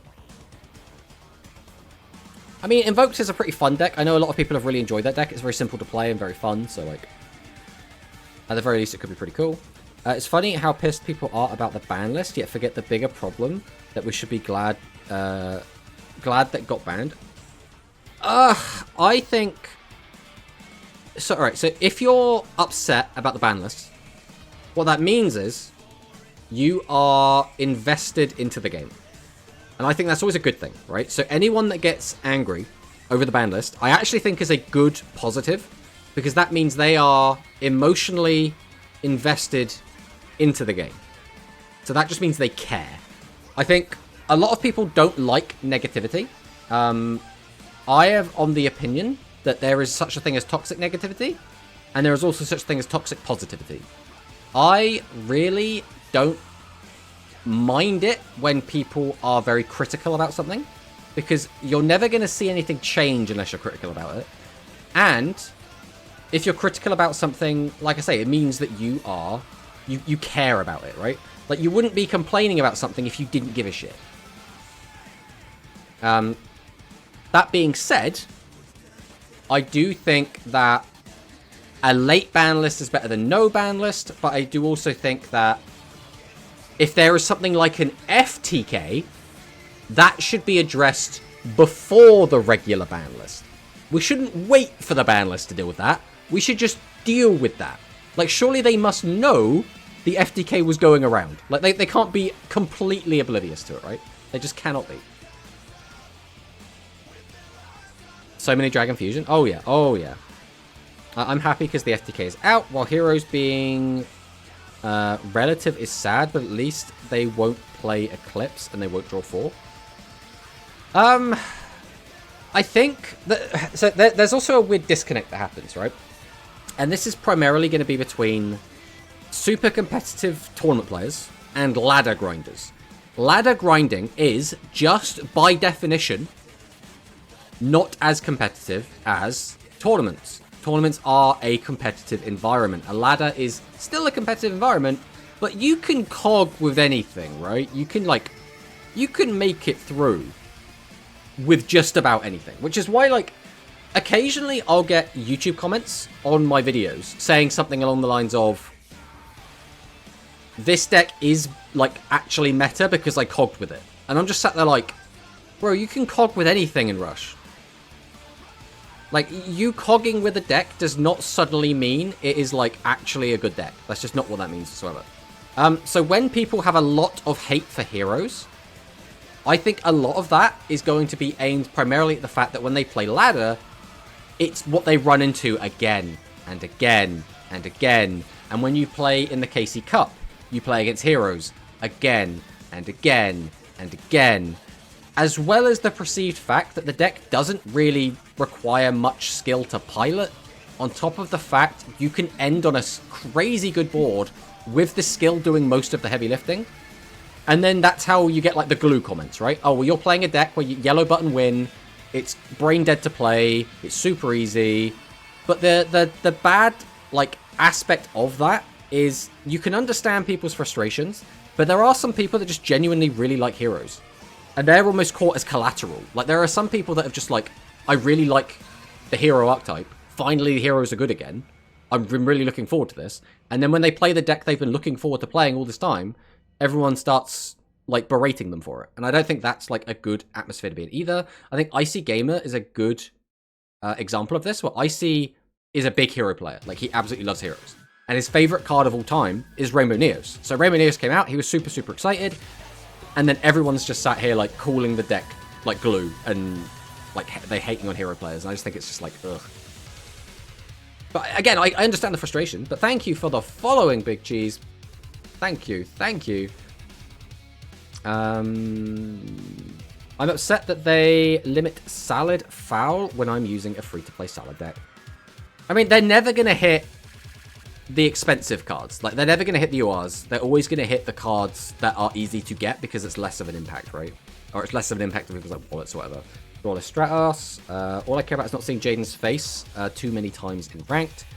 Emergency still at 3, and it's not once per turn, so basically Hero still got its consistent. I mean, yeah, arguably, E-Emergency Call is better than Stratos, because you don't have to waste a normal on it, right? And you can Veiler a Stratos. You can't Veiler a E-Emergency Call. Last KCCup was pure pain, drawing 4.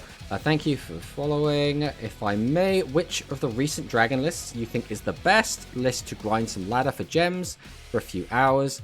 I would personally lean towards any list that is not using Flip-Flap, and any list that is not using the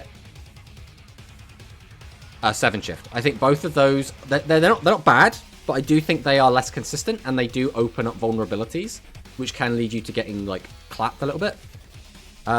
You will also have to accept there will just be some games that you just, like, get screwed over by RNG. There's nothing you can do about that. I've literally been, like, 10 games, and they were both Liquid Soldier and Crosskeeper same turn.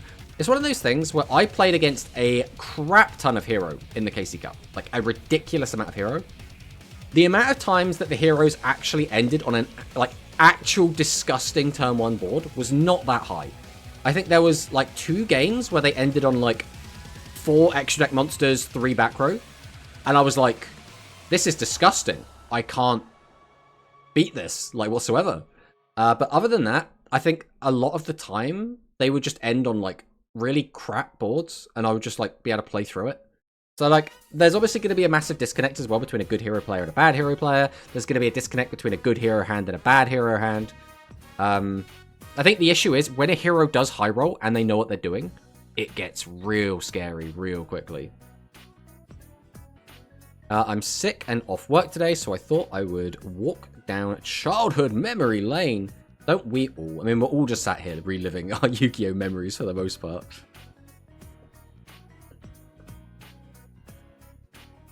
That's not what I said. I mean, they will still draw 4 very consistently. I mean, basically. It's like... the hits that they did to the deck isn't taking anything away from the deck. It's just reducing the consistency of the deck, right? All we're doing is getting rid of some of the Liquid, some of the Stratos. They're still going to have Liquid, they're still going to have Stratos, or maybe they'll like take one of them out of the deck entirely. But I guess they have the choice now. I think the big thing for me is that the decks are usually like 26 to 30 cards anyway. So like, I don't know how much consistency they like need. Might be a stupid question, but are decks like Gravekeepers or Lightsworn or Samurai ever played anymore? Gravekeepers is like a floodgate deck, so that still sees some play at like lower ranks, because the idea is you just set up a board where your opponent isn't allowed to play the game. Samurai basically no, like at all. That's kind of past its prime. Even if they get all the modern support, I still don't think I would probably see play, unless they get like a really good skill. And Lightsworn is in a similar boat. Lightsworn kind of sees play as like an engine, like Raiden individually is like an okay card, but you're not going to see it anywhere near meta. It's always going to be like rogue, like, and low rogue at that. Man, I know my dude, they power crept so hard. Yeah, that's the thing. Even if they gave them all of their modern support for all of these different archetypes, I still don't think they'd be meta relevant. For me, heroes are much easier to deal with going when they go first, so you do not. So you get to Hot Super Poly or Kaiju their heroes. It's a weird, like, it depends what deck you play, right? So for example, I play D-Mates, right? So if I slam down a Shio turn 1, I know it's getting Super Polyed, right? But a lot of the time, my win condition, if I go Shio turn 1, is that my opponent just doesn't Super Poly me. And sometimes it works, because a lot of hero players are bad. I think it's an awkward, like, situation. Because, like, some decks can't play Kaijus. Some decks don't want to play Kaijus. I don't really like Kaijus. I feel like Kaijus are a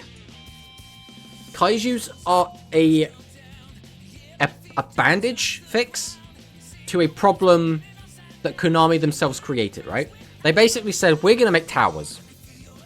And then people went, how do I beat a towers? I can't beat this. And so they had to make Kaijus as like a way to deal with a lot of issues. But Kaijus don't interact in the same way as like anything else in the game. So they feel really jarring. Like, you'll build your deck in such a way, and then your opponent will, like, Kaiju you, and you'll be like, well, I couldn't interact with that. That doesn't feel good. It's the same as Super Poly, right? Super Poly you don't get to interact with. That's why people don't like it. Rush in entire of the month and Orcus comeback. What's the Orcus comeback, Kim friend? What is the Orcus comeback? Are we talking about the OCG stuff? True, hero going second is so good that most decks play Hollowed Barrier or Tava to stall for a turn. I actually do play Hollowed Life Barrier in my Dragon Maid deck, so I can wholeheartedly agree with that statement.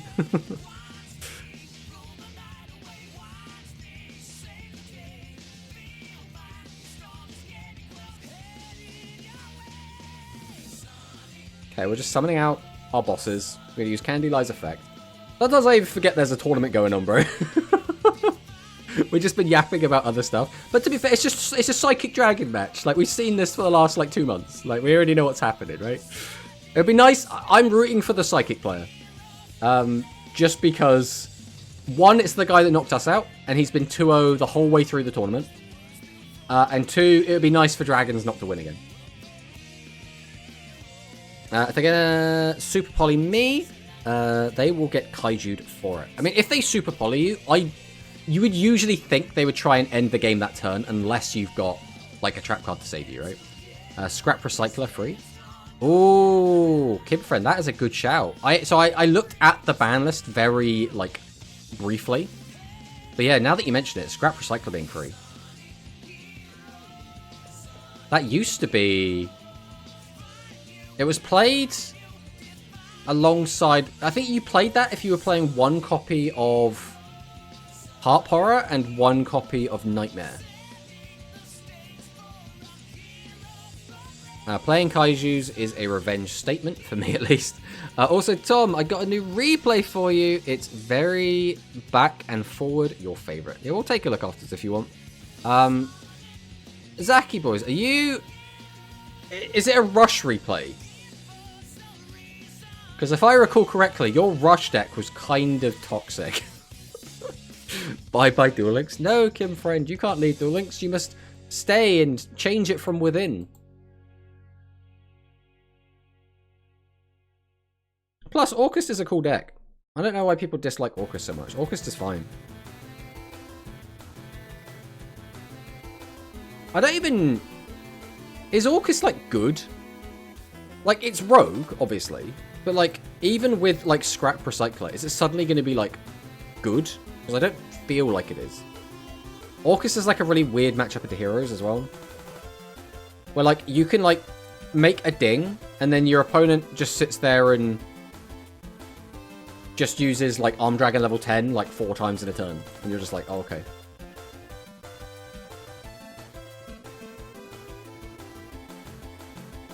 Bro, duel me with a deck out once and got traumatized. Listen, that's all you are now. You have to remember, Zaki boys, your entire personality now is stall deck out. That is what you are now known for. If you didn't want that to happen, you needed to not play that deck in that one game. I hated Orcust when they were full power. Every deck was just Nightmare Mermaid, Underskin, making every deck just Orcust dressed in different skin. To be fair, Mermaid ain't coming back. Right? Now, the reason Mermaid was so good is because any 2 monsters was full combo regardless of anything else. So it's like, do you get 2 monsters playing any deck pretty much? Bam, you have full combo, right? But that is not coming back, realistically. A Fleur featuring Orcust, normal Scrap, do ton of stupid combo. That sounds great. I still dislike Orcust because of boring deck that's a fan favorite, plus Dingus is cheap. The thing is, I don't really get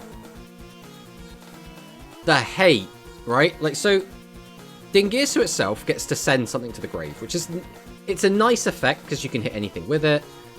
It kind of acts like a kaiju in that you can hit stuff that usually you wouldn't be able to. The only things it won't work on is stuff that says, like, this card is unaffected by other cards' effects, which is nice. It's just like a get-out-of-jail-free card. The protection effect it offers against most meta decks is not really relevant. Like we were saying about the Arm Dragon level 10 scenario, there's a lot of situations like that. Or if you do it turn 1, it could just get super polyed off the board. I don't know. I don't feel like Orcust is, like, crazy strong.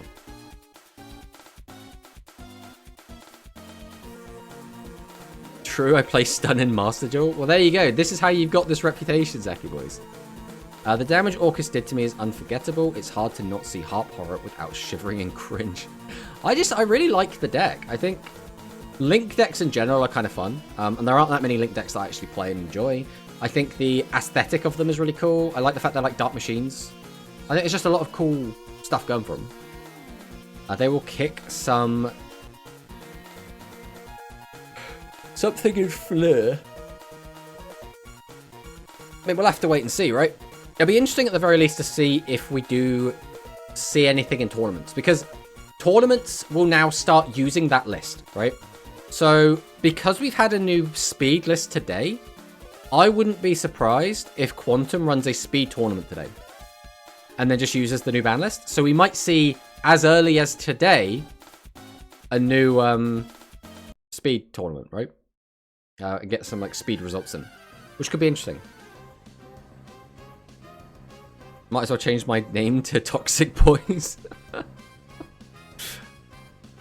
I think it's one of those situations where once you have, like, a persona, you really need to, like, work hard to, like, shake that persona, right? That's assuming you even care about that. If I want to enjoy a Link deck, that's for Hires and Unchained for me. Unchained, for me, feels like it's not a Link deck. Now, it is a Link deck. The boss monsters of the deck are Link monsters. But it doesn't link in the same way a normal Link deck would play, right? In the same way Sky Strikers is a Link deck, you don't play it like in Link deck, right? It kind of is on its own axis. Fur Hires, I do actually really like. I really do like Fur Hires. But Fur Hires always has had an issue of, like, if one of the monsters in, like, the chain just gets stopped, usually they don't have enough extenders to keep going, and they just kind of fall over. That's my only problem with Fur Hires. Like, if they're uninterrupted, they feel so good. If they get interrupted, I feel like they just kind of fall over.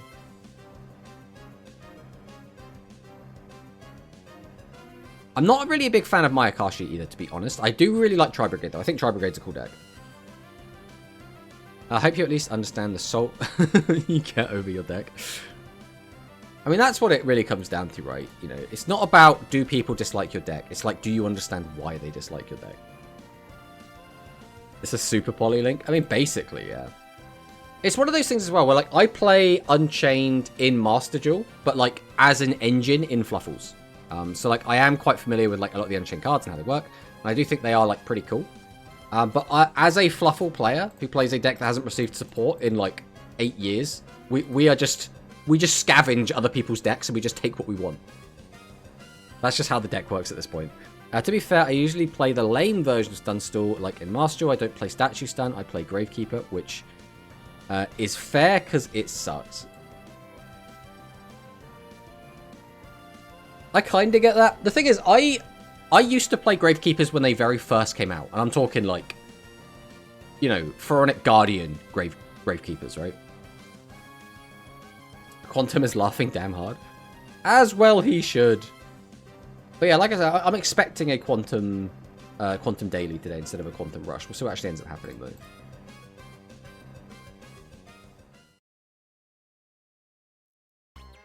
Okay, so we have 2 guys out. We're going to swing in.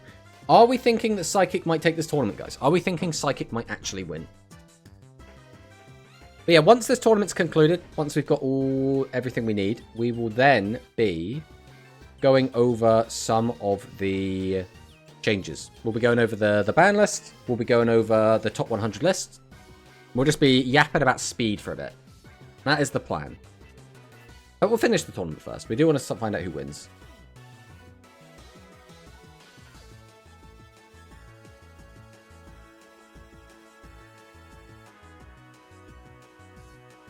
But I am curious to see what changes we get. Because that's the thing. A Fur Hire is most fun I have with Lynx. They did get extenders with Rex searching Rookie, as well as Donna helping you resummon your stuff. I hope they get the rest of their archetype in Duel Links one day, hopefully without any glue. Now, they're going to glue the heck out of it. I'm going to call it now. They're absolutely going to glue it.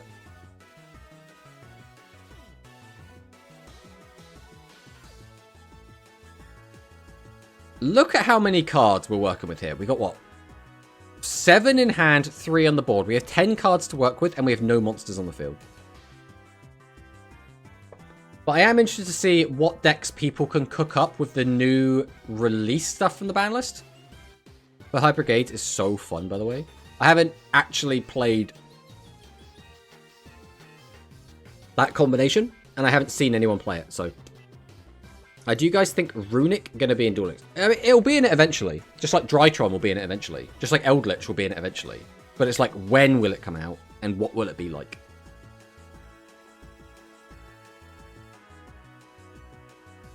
I do like the trend of an archetype that's at full power randomly gets a skill added. I don't like...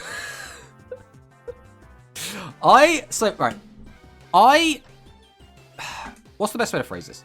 The 2 primary decks I play are Dragon Maids and Fluffle, right? Now, they're obviously 2 rogue decks. That's fine. I feel like both the skills for the decks I play are so utterly tame compared to, like, all of these other decks. Like, I look at the skill for, like, Salads, and I go, God damn, that skill does a lot. I look at the skill for Heroes, and I go, God damn, that skill does a lot. I look at just all of these, like, crazy skills that just, like, do so much shit. And then I look at my skill, which is like, discard a card, add a card from your deck to your hand. And I'm like... my decks aren't even, like, meta. And I'm not even allowed, like, a really good skill. I just get, like, very fair, balanced skills. I think the most unfair thing about the Fluffle skill is the being able to attach something to the bear. Because that's, like, again, it's like Super Poly. It's uninteractable. Other than that, just all the skills I use are, like, super fair.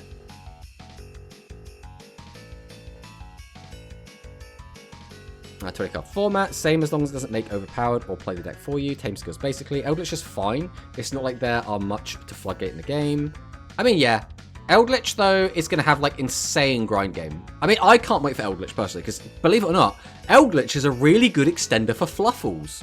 So, but you know Eldritch is going to come out and be immediately limited, because they don't want you, like, mixing archetypes, which is exactly what Fluffle just wants to do. They just want to mix archetypes.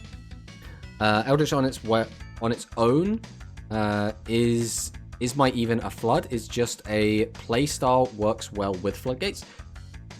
Well, yeah, but that's the point. Is you would still play probably what other floodgates you could in that deck, right?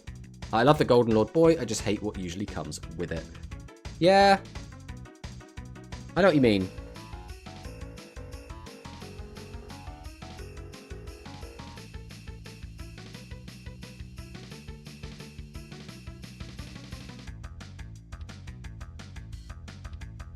What sucks is if they added a skill for that specific archetype, they probably aren't releasing any more support for a long like Necros is basically at full power outside of Sophia. Yeah.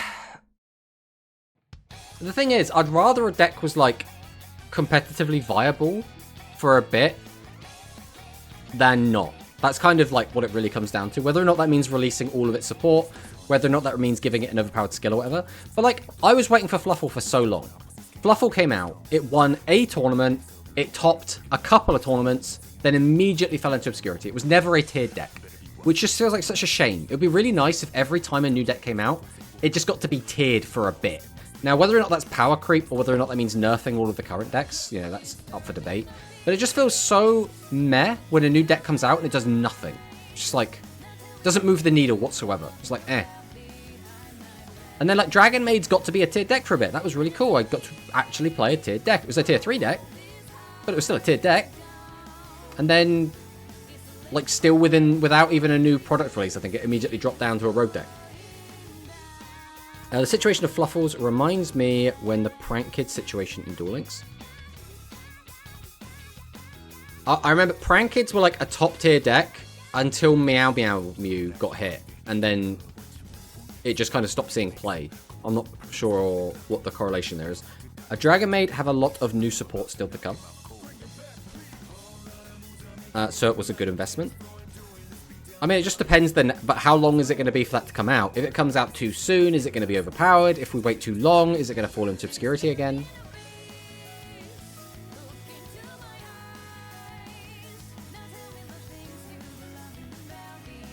Dragiastar and Mirror Gearstar to limit 3.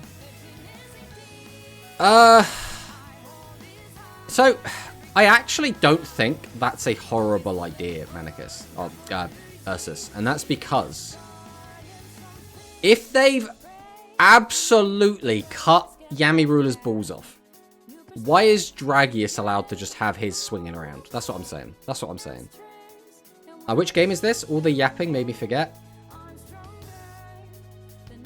I don't know. That's why I had theory of why Tri-Brigade got no skill, because they technically have a lot more support missing, and Dragon Maid is literally at full power outside its OCG cards again. Same for Necros. The thing is, in my mind, that is irrelevant, Shui, unless they are good without that support. Like, without the skill and without the support. If the deck is good and seeing play, like, for example, Tri-Brigade is actually a tiered deck, right? It's like a tier 3 deck, but it's still a tiered deck. And also there's the other build, just like the Tri-Lyrillist. So, like, that's fine. They don't need a skill, and they're still doing well. Maid's got a skill, and again, we're a tier 3 deck. Again, kind of fine. That's okay. But then you've got, like, the other things that are in the box. Like, what was the other deck in the Dragon Maid box? It was Dragon Maid, Tri-Brigade, something else. What the hell was it?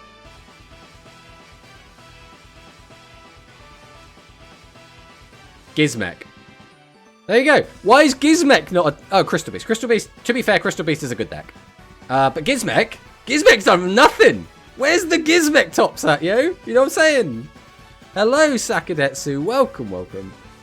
It's like, yeah, just... buff. I just want every deck that comes out that's a new deck to be, like, competitively viable in some way, right? Are you ready to fell the Kappa? No.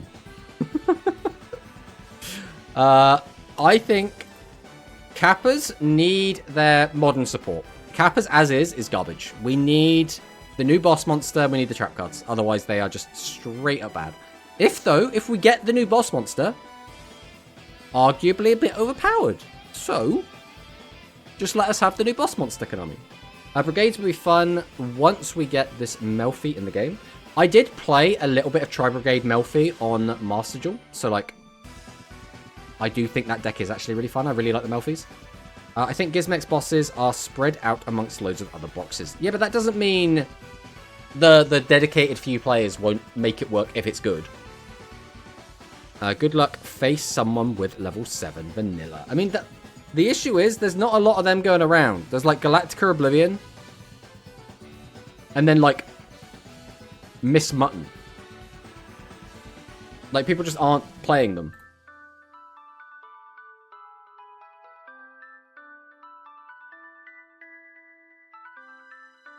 Random Fire Dragon? Yeah, but at that point, you're now like, you're so far at the bottom of the barrel that it just doesn't matter.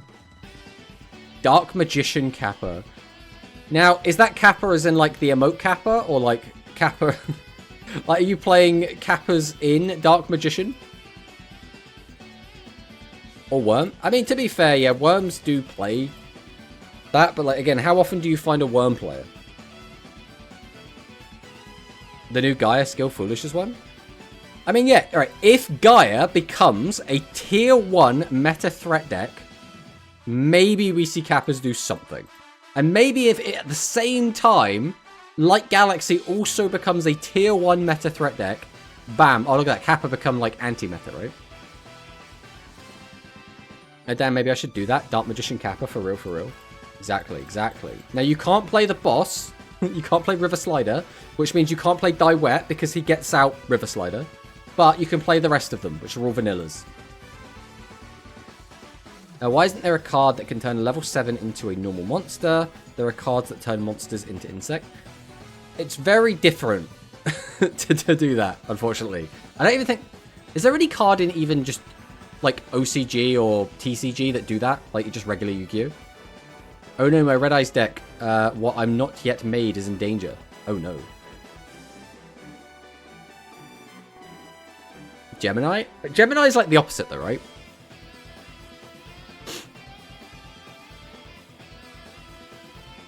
So we had a 2-0 from... Who was this? Psychics got 2-0'd. So Dragons win. Dragons win the tournament, everyone. Dragons won. Congratulations, Dragon players. I guess we'll go and fill out the rest of this real quick. So it was... I don't know who that was. Ursus was playing Machine Good Stuff. So we'll go ahead and write that in. There was...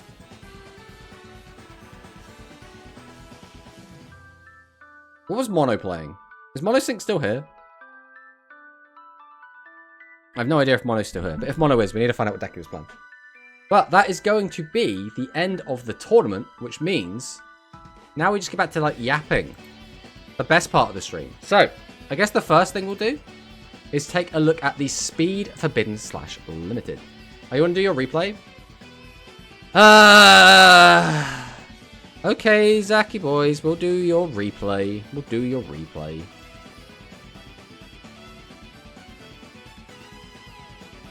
Let's go find Zaki boys. Oh, that's the wrong one. I need my friends list.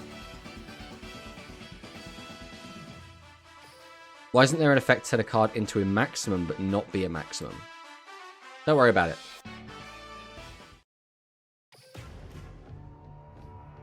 What are we looking for? Zaki boys. Alright, is it the top replay, Zaki boys? Now, why isn't there Santa Mill, I think. Knowing Mono probably played Santa Mill. Mono did say there was a post he made in a server I'm in, and he said, probably the last time I'm playing Santa in his tournament last night. So I don't know if he did play it today or not. First, right, let's go ahead and watch this. You got a replay you want us to watch, Manicus? We can have a look at it in a minute. Now, do you want to see my replay where I bully the hero player? Sure, Sakadetsu, sure. Let's just get everyone's replays going. That's what we're going to do now, and then we'll get into the yappy bit. So, Zaki boys on Yuhi versus his opponent playing as everyone's favourite little shit, Yuo. So we're going to start out with Pot of Greed. Interesting turn one play. We left a card in hand, so Pot of Greed didn't really get any value whatsoever. We will go ahead and summon out 3 monsters, face up attack. And this doesn't look like a stall deck. What's going on, Zaki boys? What's happening here? I have a replay against Blue Eyes. Yeah, we can have a look at that as well. Going to pop the slime. We're then going to pop the fusion. We're going to boost up, grab out the fusion for ourselves, summon out the Proto Cyber Dragon, activate fusion, combine the two together into everyone's favourite double attacking boy who's about to get a new equip spell, the Cyber Twin Dragon.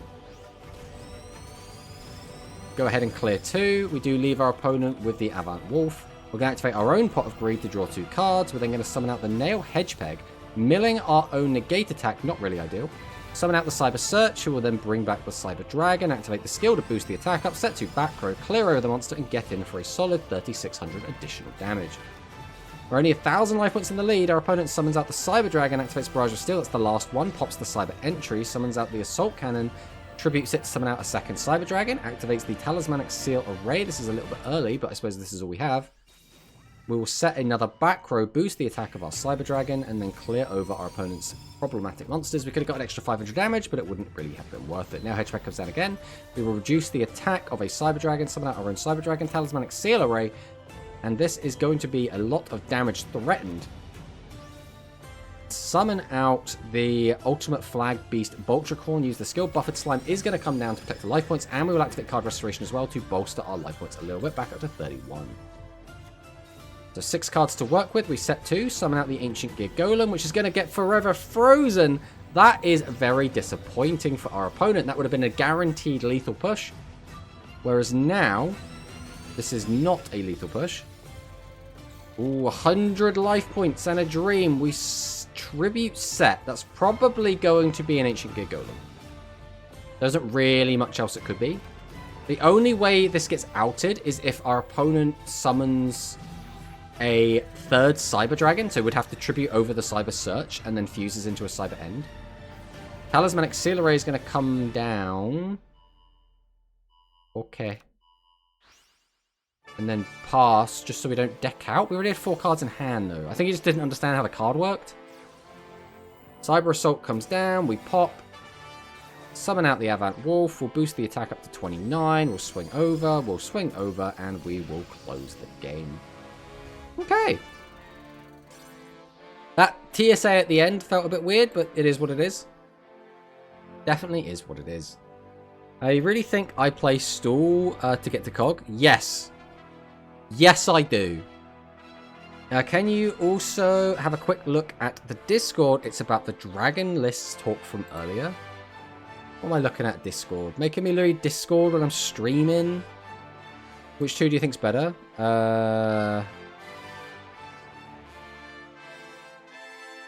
Wait, what was the...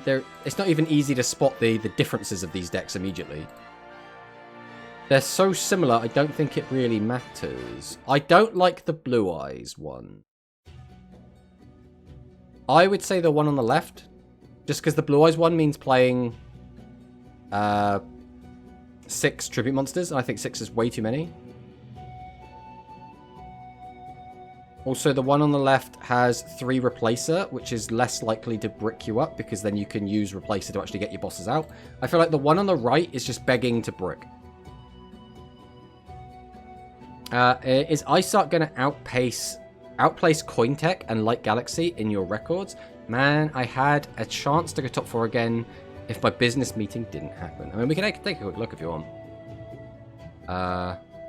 Unfortunately, this is the wrong Chrome because we were using this one for thingy. So we will go ahead and fix that by doing this. Nope.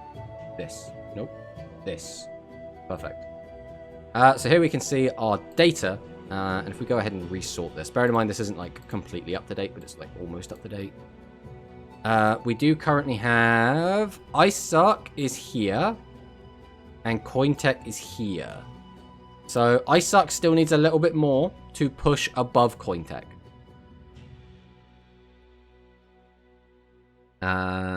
Did you cut down to 4 tributes? This feels like a dual grand would appreciate. Oh, I kept 6. It's the same build, just minimize spell traps. Epic deck rooting for you. Golem came when I needed it the most. Second replay, please. Okay, we'll go and look at Saka's second replay, and then we'll look at whatever the hell Manicus is trying to force upon us. Alright. Versus Lex Prima. Okay. That's not Lex Baldwin. Alright, we'll go ahead and get rid of this so you can actually see what's going on. Ta-da! So it is Jaden Ubel being played by Lex Prima. Meanwhile, we're going to be seeing some Fleur action, I would assume, from Sakadetsu. Dragonic Contact. Oh, thank you for pausing music. I am still here, thank you very much. Oh, Necros! We've got some Necros. So, Clossalus is going to come down. Too bad Clossalus doesn't... That doesn't seem like a great hand. Now, the Necros cards do have, like, hand trappy effects, so we're not, like, necessarily just dead. We'll get out the Solid Soldier. We do have the Valkyrus. Draw for turn.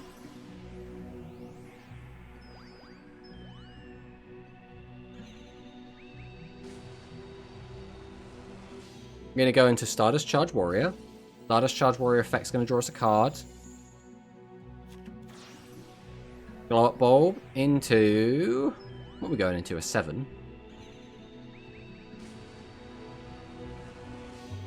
Black Rose Moonlight Dragon. Black Rose Moonlight's effect. We're also going to be chaining the Armed Dragon Thunder level 10. We'll then use Preparation of Rites to grab the Necros of Brianak. And then grab Shuret. We'll use Cycle. We'll use our Shuret as the entirety of our material to get out Brianak. Shuret's going to grab Trish. Brianak's going to be putting a card back. Rainbow Life is going to guarantee that we survive the turn. And we're going to gain a little bit on top. So once again, just one monster, 3 cards in hand. So Stratos into Liquid Soldier. We're going to activate Dragonic Contact. We're going to send the Rainbow Dragon to bring back the Rainbow Dragon. Add the Fusion. Activate the Fusion. So this is going to be Sunrise. Sunrise effect is then going to just go ahead and search out the Miracle Fusion. Then what? Make another Sunrise? We do have the Rainbow Dragon. We're going to activate Neos Fusion to make the Rainbow Neos. Then we'll use Valkyrus again. Protects us from death. Summon out the Senju to add another Brianak. Fleur is going to be activated to get us the Sorcerer de Fleur. We use Brianak's effect to grab us Clossalus. Activate Clossalus effect. This will grab us a Ritual spell. We're going to get Cycle. Activate Cycle. We're going to use Shuret's effect again to be used as the entirety of the stars that we need. We're going to get out the Brianak. We're going to use Shuret to grab Clossalus. We're going to use Brianak to go ahead and throw some cards away. Super Poly is going to go ahead and use the Brianak off. Oh, we can't even use the Brianak. We're just going to make the Shining. What? Oh, it's because it's water. It's because it's water. That's the issue. Right. So we couldn't do it in response. We had to wait until he tried to Brionac our board, and then we could fuse it off. Moonlight's just going to get rid of it, and then that is going to be just over lethal. Now, I only have the one replay. No, force Lamau screen. Also, I brick here. The only one tuner I have in hand. Strongest Necros board. Valkyrie means we auto-survive. Except if they use Super Poly, but yes, every other hero player uses Rainbow Neo's shuffle ability on start. He used it after thinking. Necros is water. They fucked up, Lamau. That's why I kept Fleur face down. I mean, that was pretty good. That's pretty good. I haven't been seeing too much. I watched a bit of Shui's stream when he was playing Necros, but like I haven't seen too much of it in Duel Links yet. All right, let's check out Manicist. Let's see what Manicist is doing. Dog Void versus Manarchist. Soulburner and Flame versus Supreme King Jaden.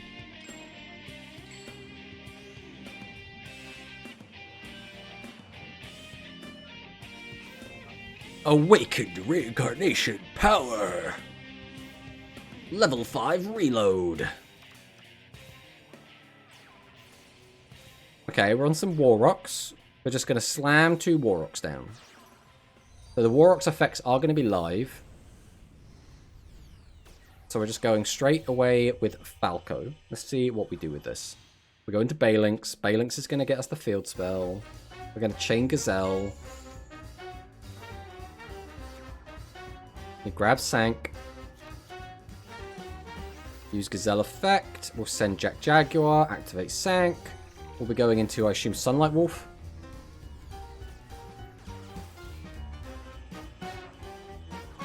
Sunlight Wolf hits the board. Jack Jaguar. Sunlight Wolf effect. We'll grab back Gazelle. Link those off.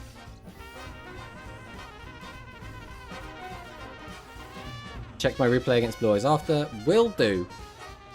Still hunt for new Necro support. 3 extra deck. I mean, we'll see in a minute. So we made Heat Leo. Then we're linking that off into, I assume this is going to be Phoenix. Pyro Phoenix. Salamangreat Sanctuary. What do they call it when you link a monster into the same monster? That has like a name from the anime, right? So Pyro Phoenix comes out, uses effect, wipes the board. 40 as effect's going to go off, so Gactos. And here comes our big boys. Mahmood! Dust Tornado. Why the heck are we on Dust Tornado? Reincarnation. Yeah, that one. Reincarnation. So Gactos comes down. We're going to go ahead and link into... What are we linking into in War Rock? Ferocious Flame Swordsman. Okay, just boost the attack. Flame Swordsman's effect is going to activate. Bring back Meteor Dragon. Wento is going to go off as well. Wento is actually really annoying. It's such an annoying card to play against. Everyone's attack is just going to keep just going up and up and up. And then we will just finish our opponent. 2 cards stuck in hand. So I should be had like 2 monsters in hand. I think one of them was Jack Jaguar. But I don't think we found out what the other one was. Right, now let's try and find Shui. Where is Shui? If you were Shui and you were on my list, you'd be here. Check my replay against Blue Eyes. Against Blue Eyes. Against Blue Eyes. Against Blue Eyes.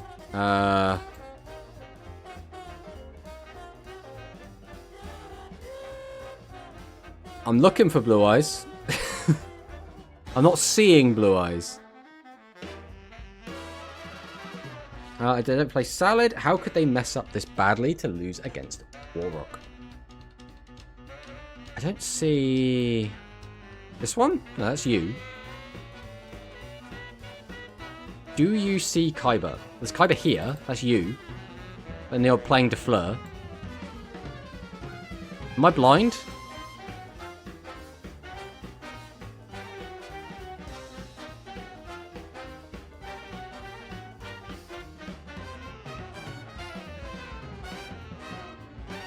I'm not seeing it. I can't tell if I'm being dumb. That's bug. I'm not the Kaiba. Okay. Is this just Blue Eyes playing, because that looked like, Ecclesia.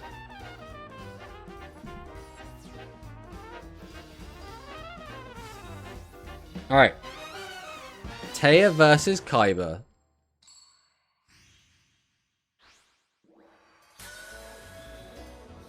Let's see what we got here. Battle Chronicle. Crazy.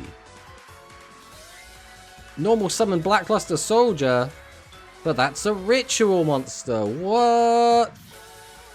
Activate the Melody of Awakening Dragon. Add Blue Eyes White Dragon. All chronicled up.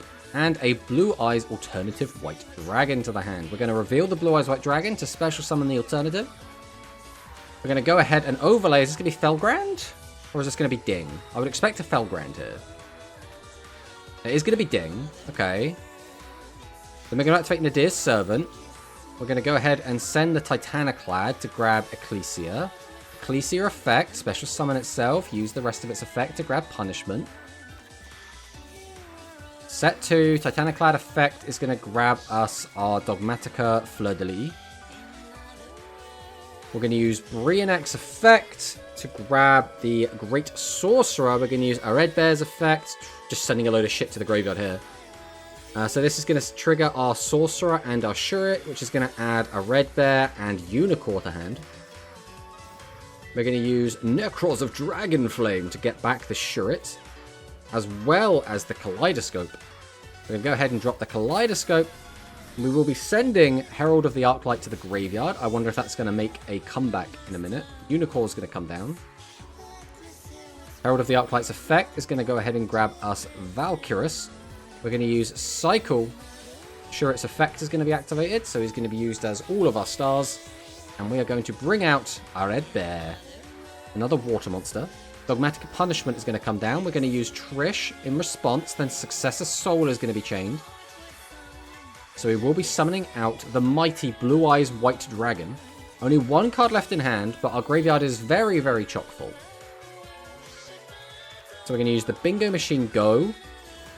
We're going to normal summon a Blue Eyes White Dragon. Is that 2 Blue Eyes White Dragon on the field? We're going to use our skill, get Successor Soul, activate Ultimate Fusion. We'll fuse our 2 Blue Eyes together to create the Blue Eyes Twin Burst Dragon. And then we'll use Valkyrius to save us. No cards in hand, no cards on the field. Kaleidoscope's effect is going to be activated, which is going to let us grab Mirror. Then we're going to use the Great Sorcerer of the Necros effect to send the Ariel. We're going to use Necros Cycle. We're going to use Brionac to get back the Shurit. Then we're going to use Cycle, send the Shurit. And then this is going to let us immediately bring back from the graveyard, or ritual summon from the graveyard, I suppose, the Trishula. Trishula's effect and Shurit's effect. Successor Soul is going to come down once again. We are going to be getting rid of our beloved Dingirsu here. So now we're going to add the Necros of a Red Bear. We're going to use Cycle effect to grab Mirror. Activate Mirror. Go ahead and banish from the graveyard as our ritual material. And then we're going to summon forth the Arid Bear. Arid Bear is just going to swing over a Blue Eyes White Dragon. And now our opponent is on the other... Oh, it's in the same situation where we don't really have many cards to work with. Bingo Machine Go is going to be activated. And guess what? We're going to be getting a Dragon Spirit of White because we excavated 3 Dragon Spirit of Whites. Number 68. Here comes the Sanafond? Yeah, Sanafond. Manju's going to come down. It will grab us a Brionac. We're going to activate the Necros Mirror. Again, our Shurit's effect is going to be using all of the stars. And here we'll be summoning Brionac. So Brionac can just immediately get rid of the Sanafond. And that is going to be the end of the game. There we go. I mean, it definitely makes the deck look like it has a lot going on, but it is kind of funny that it felt like it took a long time to get going against, like, Blue Eyes Evil decks.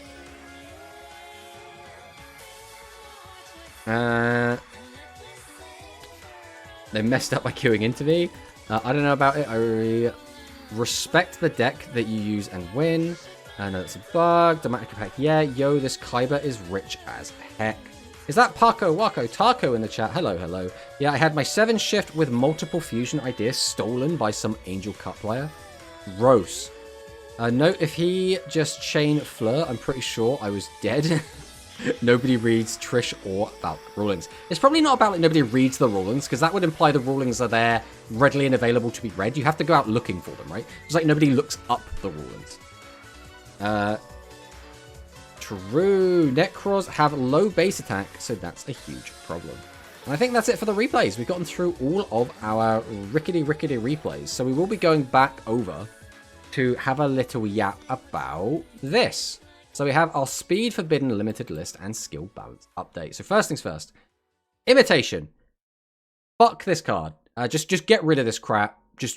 It's awful. It's toxic. It just leads to like super unfun games. Like FTKs are basically like nothing games. It's like, who gives a shit? Just get rid of it. I don't know why we released this card in the first place. It's a Duel Links exclusive because it was an anime exclusive. There was no reason to bring it out. Good riddance.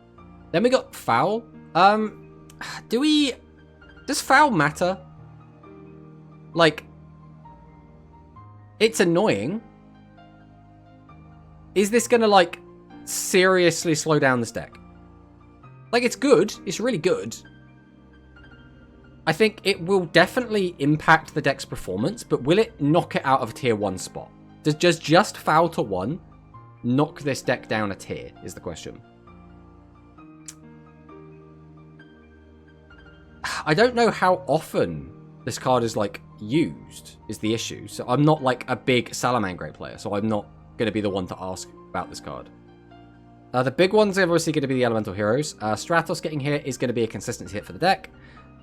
Actually, ironically, when I was climbing, I found the first effect of Stratos to be the most annoying one, where he would just pop back row. I don't know what ratios people are going to run at this. It might be, like, 2 Stratos, 1 Soldier. Like, going forward. It makes Salad prone to back row, but I doubt it makes a huge change. Liquid Soldier is basically just used for the, like, draw 2, discard 1. That's kind of it. But it's still good to have. Again, you can search it out if you need it, right? You're still going to have, like, 2 Stratos, presumably. You're still going to have E-Emergency Call, so I think you probably be fine with 1 Liquid Soldier, but... in my opinion, Salad players are having to think about back row now without Foul turning off back row automatically. Makes their timer attack a bigger thing. I mean, that is always going to be a big issue, right? But, I mean, if they never address the timer, there's nothing we can do about it. We've got Cyber Dragon Nashta in the OCG Rush Structure deck. Yes, I did see that. It's not... Like... Nashta is, like, fine. I don't think it's going to, like, massively change the way the deck plays or anything. I'm not really expecting much from it, so... kind of whatever, personally.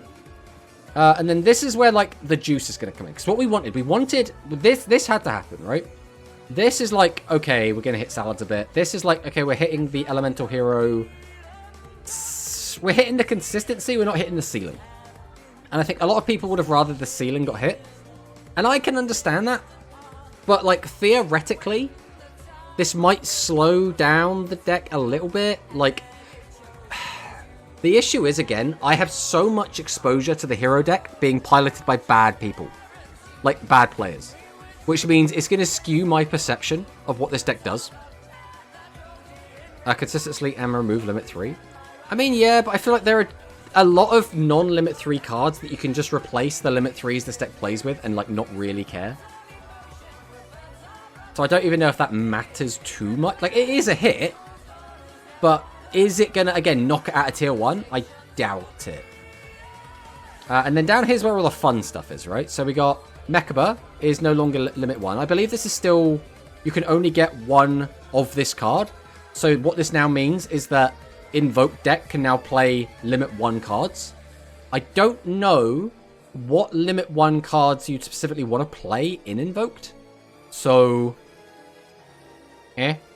Wait, Rush OCG is getting Nashta. Cool. Yeah, it is. It's basically just, you know, bring back a Cyber Dragon or a Cyber Dragon fusion that isn't Cyber End from the graveyard. It's basically what it does, which is cool. But again, we already have, like, Processor, so I don't know how much that's going to matter. But Mechaba is obviously, like... Mechaba is, like, a little bit annoying, but at the same time, in the because of where we are at the moment in Speed Duel Links, I don't think this is actually, like, super awful. I think this is probably fine. I want to see more hero players running the funny card Tava as filler Lamau. I mean, they definitely could do, right? That's another thing that we did actually kind of want. We wanted heroes to be hit, and we wanted it hit in such a way that people wouldn't play, like, Rainbow Life and, like, Barrier anymore, but, like... The biggest issue with those cards is that heroes can still run them, right? So, ideally, if, like, Barrier and Rainbow Life were also put to 3, that might actually hurt the deck a bit more, but then obviously it would hurt other decks that have limit 3s. It's not easy. It's not easy. Invoked Fleur can end on both Mechaba and Crystal Wing. I mean, that's a really strong end board, but it's still not, like, unbreakable end board, right? It'll be interesting to see what happens. I think the big issue really there is Fleur, right? Because we're still seeing... It's like Kim Friend came in earlier. He was really worried about Fleur Orcust. And it's like, what you're not really worried about Orcust then? You're worried about Fleur. You're worried about what Fleur can do with this. So, like, Purple Nightfall. I've never been a huge Mech Knight guy. Mech Knights are, like, cool.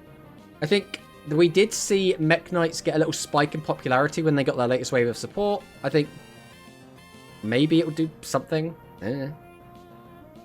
Fleur Invoker. I mean, potentially.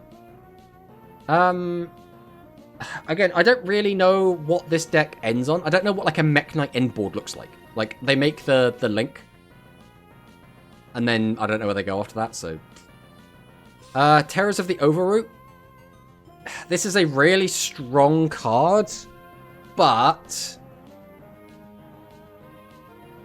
it's a bit restrictive in how it can be used. That being said, since we have just had, for example, the heroes have had 2 more cards put on limit 3, this being unlimited means that potentially heroes could play terrors.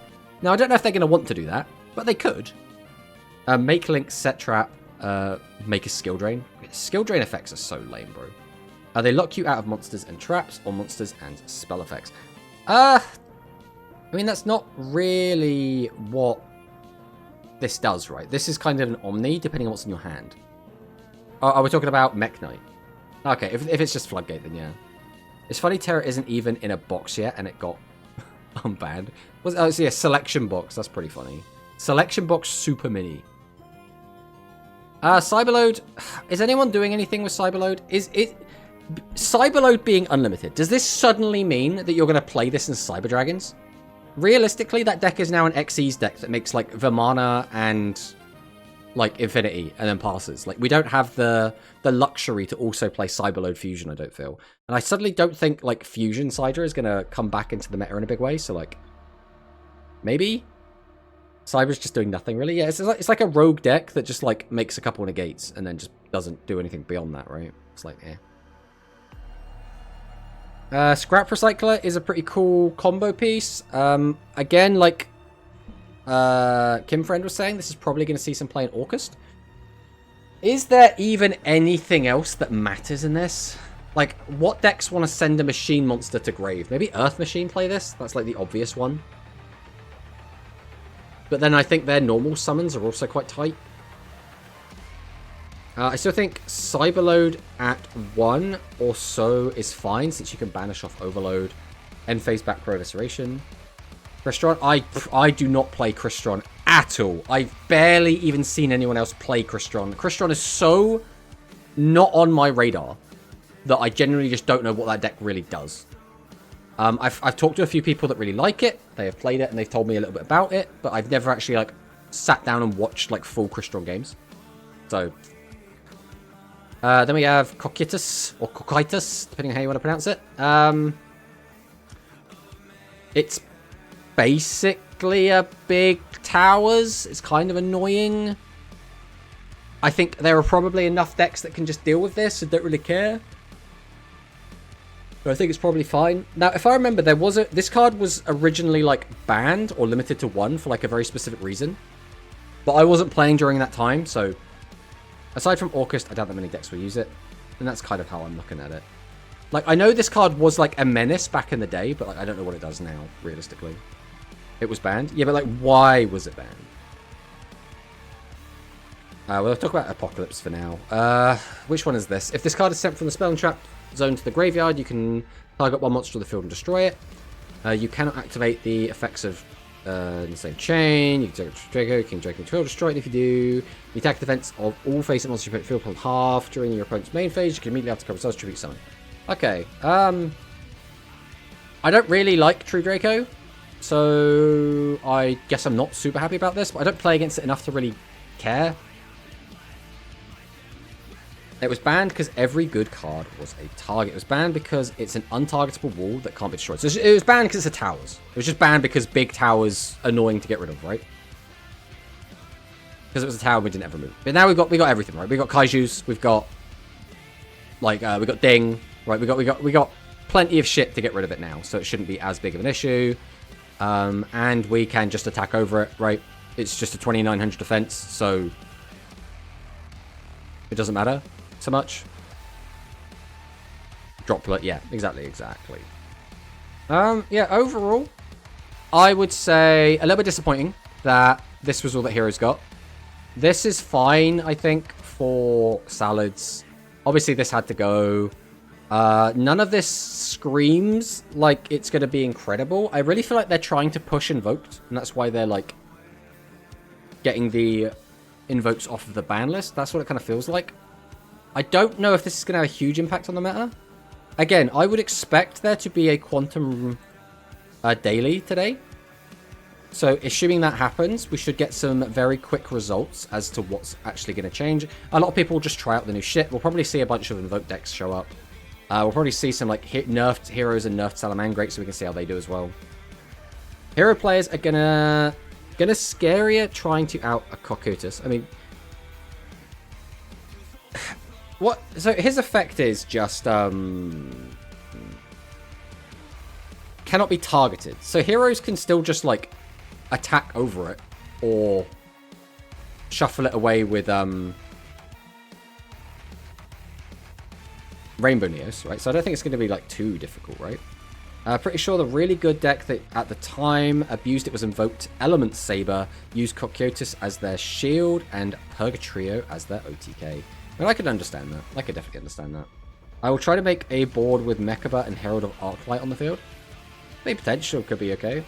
And then we have these. I haven't read these at all yet. These the skill changes. Buff to no longer require a card shuffled back. So basically we don't have to -1 to use these skills. Okay, I mean that's pretty good. Is it suddenly going to make these decks really good? Probably not. But I know Grand is a big Windwitch fan, so he'll probably be quite happy about this. I'm interested to see if either of these two decks can do anything with this, because a lot of the time, getting an extra card can actually have a big impact on what like your end board can do. So I am curious to see if this does anything. At the very least, this could bump them up to like high rogue rather than just like mid rogue, right? But the issue is you still have to be able to play through like heroes. You still have to play around like salads, which is not like super easy to do. He'd be happy about the skill buff, but he's sad losing to heroes anyway. Yeah, that's kind of how I feel. And that's kind of it for that. There's not really much more like speed stuff going on. The other thing to talk about, I suppose, is this. So I will go ahead and link this Twitter. I'll just chuck it in the chat. So this is a guy called Cat. And Cat collects data from past GRFs and KCCups. As you can see at the bottom here, we do have more than just this one event. But he has been gathering deck lists from people's Twitter accounts and from DMing people to try and find out exactly where everyone's decks or what decks were used in the top 100, which is obviously really, really cool. So obviously you can see, you know, Paris was on Salad, Dipslon was on Salad, Salad, Salad, Salad. Then we got some Predators, so up here ahead of Heroes. Then a couple more Salads, and then we're back to Heroes. So our best hero player was in top 10, but only one hero actually made it into top 10, which I think is quite interesting. Because a lot of people were like, oh, Hero's glue, Hero's going to make it all the way. And if you're a good hero player, obviously you could do a lot more with the deck than a bad hero player. That being said, it did look like Salad was the deck to beat. So it's interesting to see that it was there. The next deck we have, other than Predators, Salads, and Heroes, was Crystal Beasts being played by Giorfio. And if we take a look over here, we can see that Crystal Beast, only 3 of them were in the top 100 whatsoever. So Giorfio definitely is the Crystal Beast master, right? He's basically the only Crystal Beast anywhere near the top. So absolute Chad for managing to do that. Then we've got, you know, we don't know what 13 is yet. We've got some more heroes, more salads. Then we get to Gemini. So top 20, we had a Gemini finish, which is very interesting. Because again, if we take a look at Geminis, there were 10. So there was still a lot more than Crystal Beast. But was anyone expecting Gemini to have 10 top 100 finishes? I personally, I was like, we'll see like 2, maybe 3. I was not expecting 10. Right? This is quite a lot from my expectations. Then we had Lyrilusk. Again, 10 Lyrilusk did make top 10.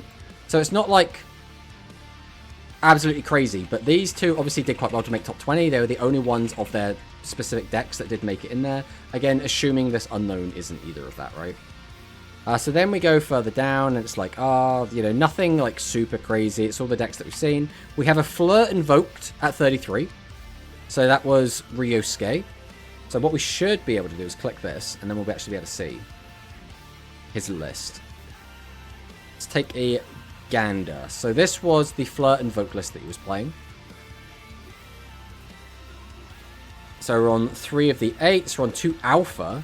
We're on 3 copies of Alistair. Pretty standard. 3 Droll. I'm curious what the Drolls were actually for. Obviously, Drolls were good into like FTK. I guess Droll is good into... Is Droll good into Hero? I forget the wording on Droll.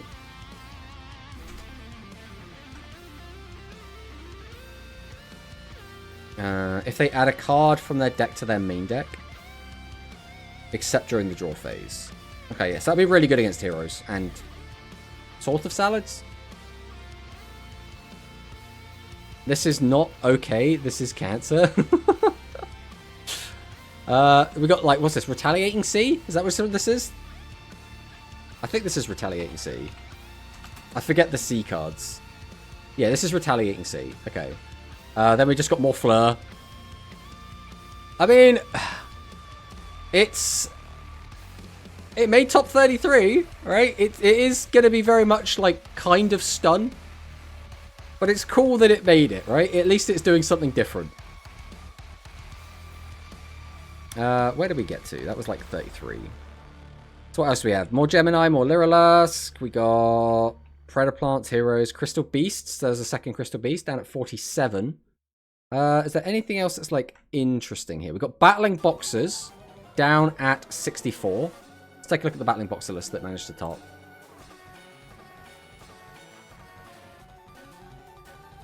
So 3 Veiler, we're on 2 of the... God, what is this one called? This is like the really good one, but I can't read it. It's like the ringside announcer or something. I can't remember exactly what it is, but this one was really good. Oh, was it Promoter? I think it's Promoter. We got...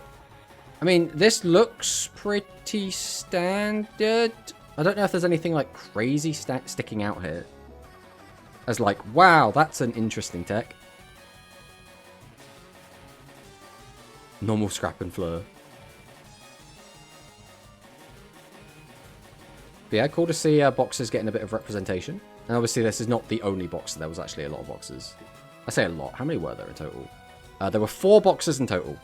But as you can see, there is also 1 Tri-Brigade, 1 Dragon Plant. In fact, the actual interesting was pretty Predator Plant. Predator Plant had 2 in the top 10.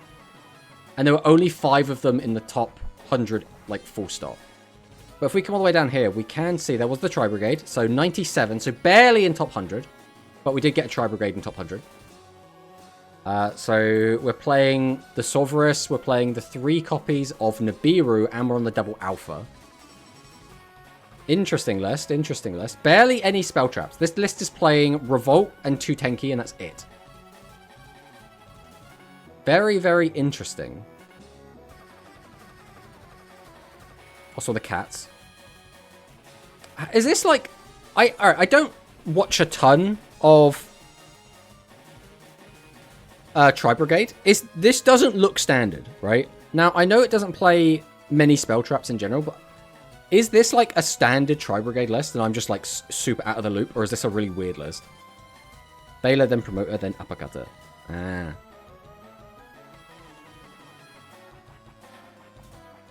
Because like this I don't know, this doesn't look normal, but maybe this is just normal try, and I'm just, like, super out of the loop.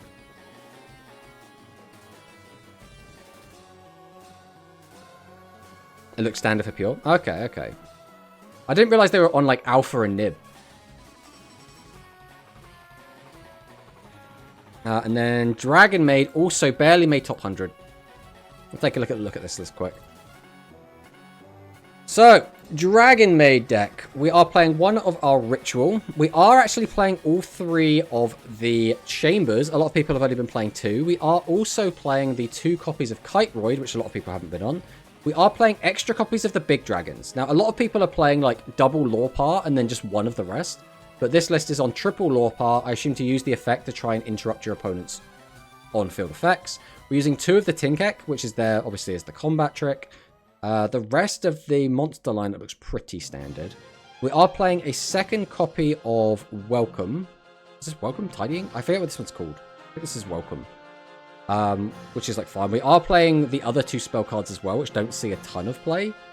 And we're not really seeing much, like, non-Dragon Maid in this deck. This is, like, pretty pure Dragon Maid as you can get. Like, a lot of decks are playing things like Compulse, they're playing Book of Eclipse, they're playing Book of Moon. This deck has just decided to go all in on, like, this one thing. Really, really good. Early pure wasn't? Ah, I see. See, yeah, when I was looking at the try list, it was basically all pure. But this is an interesting build of this. I might try something similar to this. Like, I have basically not played with these spell cards whatsoever. Obviously, we've got White Woman down here as well, just hanging out. I really don't like Kiteroid, though. Just, like, as just a personal bias, I just dislike Kiteroid. But we got some interesting lists here, right? Definitely some weird ones. But more than that, it's going to just be the fact that we had such an interesting spread. I do think Predaplant, like, really stands out as having 2 really high finishes, and there only being 5 of them total in the top 100. Obviously, like, both of these only got 1 finish, but they're both so close to the 100 position that it's like, do they even count? Like, it doesn't really feel that impressive. Like, it's still cool they made it. I'm still happy to see a bit of diversity. But, like, if they were further up than, like, 90, I'd be like, okay, that's a little bit more impressive.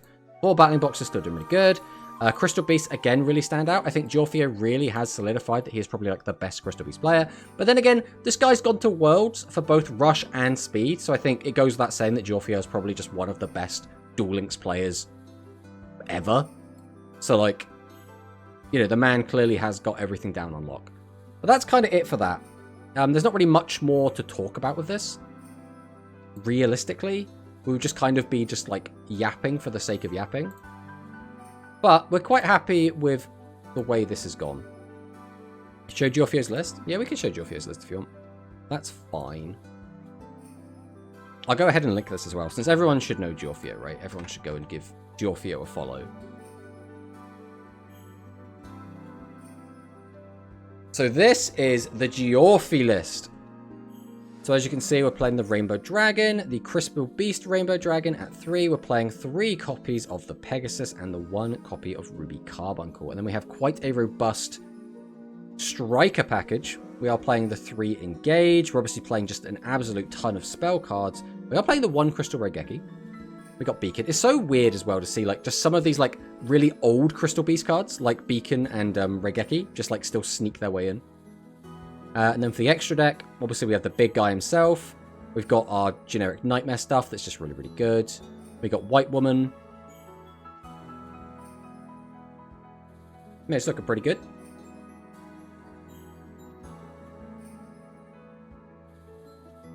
Not gonna lie, I'm not happy that they didn't hit Crystal Beast at all. I wouldn't be surprised if the reason they didn't hit Crystal Beast is because of this, right? Like, only 3 of them got into top 100. So it's probably not like it probably wasn't big on their radar. Like, if anything, they might have even hit, like, Lyrilisk or Gemini's next. Since that's how they seem to like to do it, based on, like, what does well in, thingy, White Woman. Listen, right, we're allowed to say White Woman because... WTF hit Crystal Beast? Are you asking why should they hit Crystal Beast? They should hit Predaplant? Again, Predaplant, like, did really, really well. But, like, it still didn't have that many tops, right? It's weird. Look at these dual points, by the way. Look at how close these are. 63, 63, 62, 62, 62, 61, 61. Like, this was, like, 80 points difference. And then there's, like, a bit of a drop-off, right? There's a 3k drop, then another 3k, 1k, 4k, down to here, and then it's, like, everyone's within, like, a k again.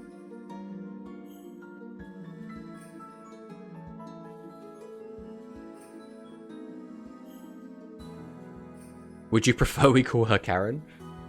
We could do that. We could start that. Making Overdrive turn 1 and using Eagle Booster in the draw phase is so toxic. It's interesting as well, because I feel like Konami like it, especially in Duel Links, when you play everything in your own archetype. They don't really like you mixing archetypes, unless like they have a reason to be mixed. So it's interesting that they're just like, yeah, you could just play... I suppose... Like, how else would you change this? Like, what limitation could you put? Because limiting, like, the type of monsters you can use, that's quite easy. But limiting what spells you can use is actually really difficult. Like, if you want to hit this deck, what would you hit? Like, you could put, like, Rainbow Bridge to 3, so it conflicts with Engage, maybe?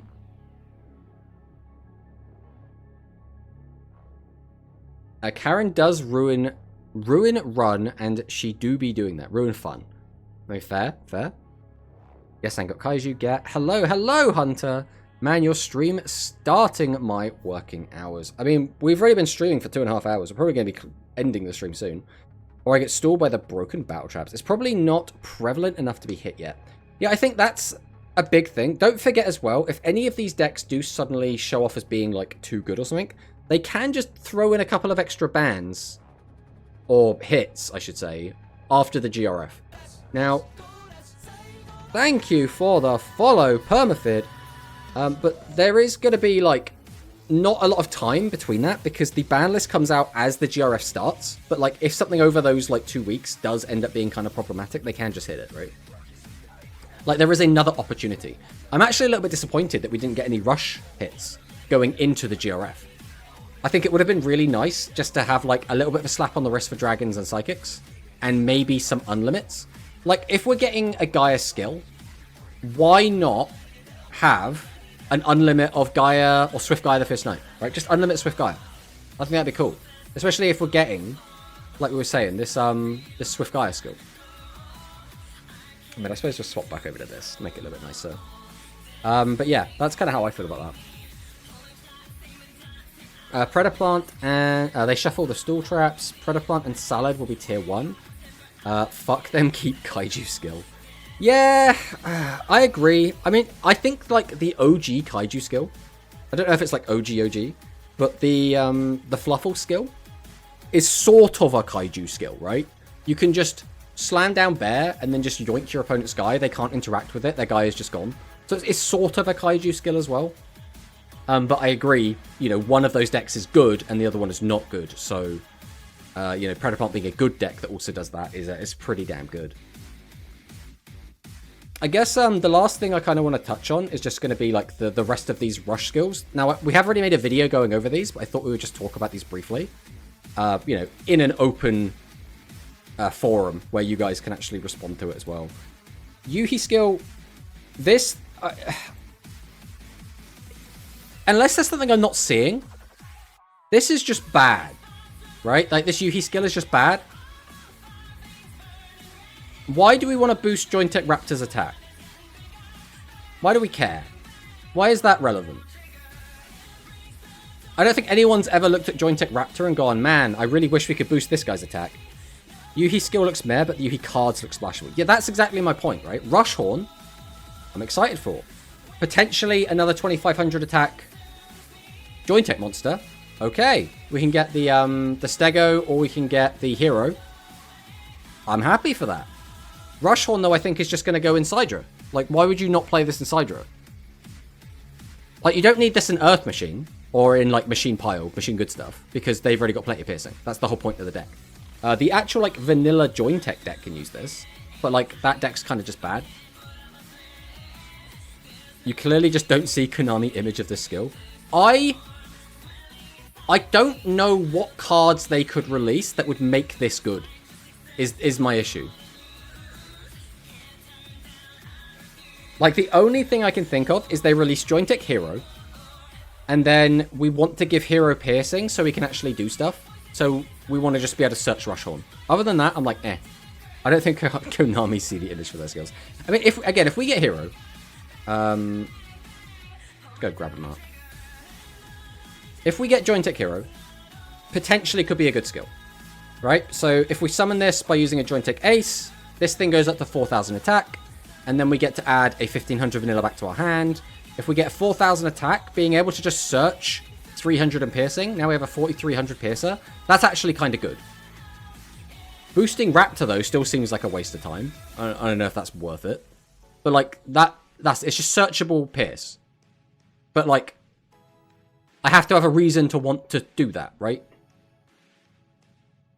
Like, half the skills seem like they're made by a pro who doesn't know what the deck needs, and the other half are made by boss's son who he brought to work one day. I can kind of see that. And my only fear is that this is so many different decks that get stuff, it probably won't fit in a single mini box, and that gets expensive again. I don't even think this is much, to be honest. Right. So, if we come back over here, right? This was our prediction before. Realistically, we're going to get Salamander. We're probably going to get Vanishing Heliacal Riser as a thingy. Let's make this a bit bigger, just to make life a bit easier so people can actually see this. We're probably going to get Vanishing Heliacal Riser as a UR. We'll probably get a Sea Serpent boss as a UR, and then, like, maybe we get a Joystick boss as a UR, right? Or this could just be, like, Hyper Assistant Achi. It could just be another UR for the deck, right? But that all fits in here quite nicely. The only question mark is how much Gaia stuff we're going to get. Because, again, you could just mix the rarities around, and I think you could fit all of this into a mini. Like, realistically, we don't need a ton of cards at high rarity. Like, Xiphos probably does, or Xiphos doesn't even probably need to be an SR. Aura's probably going to be an SR. I would be surprised if none of this was SR, to be honest. Splashable Pierce doesn't seem bad if we get Joystick Hero. Yeah, if we get Joystick Hero, though. I actually think we're more likely to get the other one. God, what's it even called? It's like Joystick Stego? Stego Celos, this one. So this card is, like, really good. But it can only hit monsters with low defense. So it's, like, a bit weird. But it's still really good. You can effectively just pop your opponent's monsters by discarding cards, which is really strong. If we get Hero, then yeah, the skill is better. Don't know how relevant it'll be, though. But at least the skill doesn't lock too bad. Or look too bad. Either way. Yeah, I don't know. I think we can probably fit most of this. Like, again, I don't think we're going to get a ton of Gaia cards. I don't think we're going to get a ton of Joystick cards. I don't think we're going to get a ton of Galaxy cards. I think we're going to get a lot of Sea Serpents, and we're going to get a lot of Pyro. I think they're the two we're going to get a lot of, and they're going to end up taking a lot of spots.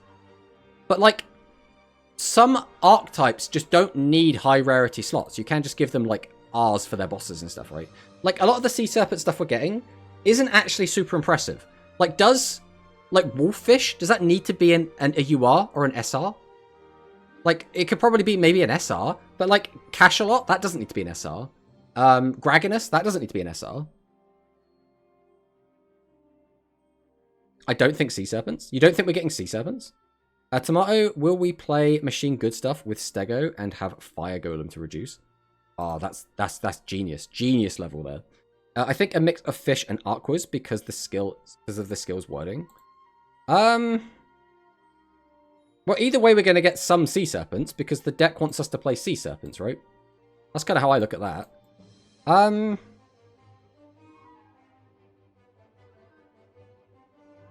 The thing is, I don't think there's a reason to give us Fish. Most of the Fish don't do anything, and the good Fish are going to be held until we get the Fish Fusions. So I don't think there's a reason to give us Fish. Aqua is basically Kappas and the Mimi stuff that we've already got. So there's not even a lot there to pick from. So, like, there isn't a lot there. I feel like Sea Serpents makes the most sense. Search Umi? Congratulations, yes, we can search Umi. And then what? They release cards that are not all serpent. The related cards are not all serpent. They're fish, etc. That's... some of them are. That's not strictly true, right? Like, most of them are still going to be sea serpents, right? Is that, like, Umi searched? So, sea serpent. If we go down and actually look for the ones that are actually... This one's a fish. Which, again, Anchor Moray is probably going to get saved until they give us actual, like, good fish support. Sea serpent. Sea serpent. Psychic. This is a fish card. But look, if we look at these cards, right, the Umi support cards are Anchor Moray, which isn't an Umi support card, it's just a card that needs it. Aqua Boost. And that's it. Like, Sea Serpent card, Sea Serpent card, Sea Serpent card, Sea Serpent card, Sea Serpent card. So, like, there's just nothing that supports Umi. Shape of Aqua would be nice. Yes, I actually do think that as well. I don't think we're going to get it, though. And the reason I don't think we're going to get it is because its effect is really, really good. Now, this is technically a... you will -1 to bring back a card from the graveyard, which is, like, fine. I don't know, maybe Shape of Aqua would be fine. Maybe it would be fine. Because it loses 800 attack as well. I'm just worried about how easily you can OTK someone if you Daedalus. Like, if you use this to bring back Daedalus, and now you've got, like, the rest of your hand to just summon out and kill them. Summon boss, nuke board. It could reborn a barrier statue. What, Shape of Aqua? You know there's only one barrier statue in the game, right? And it's not a fish, sea serpent, thunder, or aqua.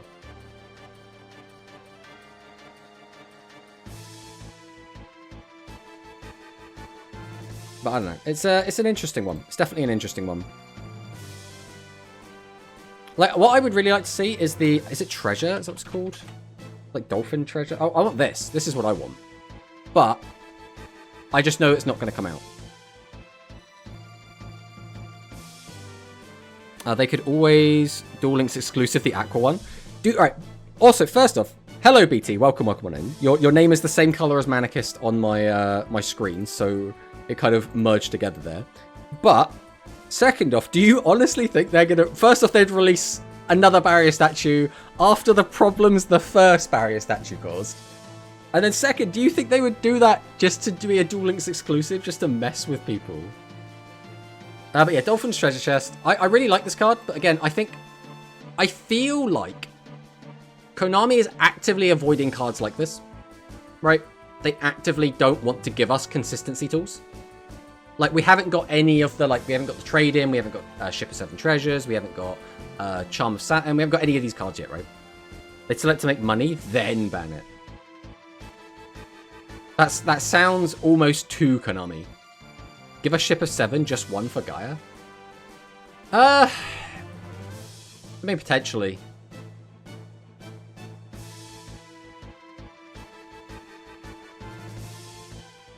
I'm trying to think, like, what are the big negatives, right? We don't really want to just... Because Tribute summoning out a Gaia feels like ass, bro. You don't want to use 2 monsters on your field to get out a 2300 vanilla. That just feels so bad. Now, to be fair, you can use the skill. I guess the primary issue there is that Warriors don't have a good engine, right? They don't have a good way to just get back another guy to use as a body, to use as a tribute. That's kind of like the negative there.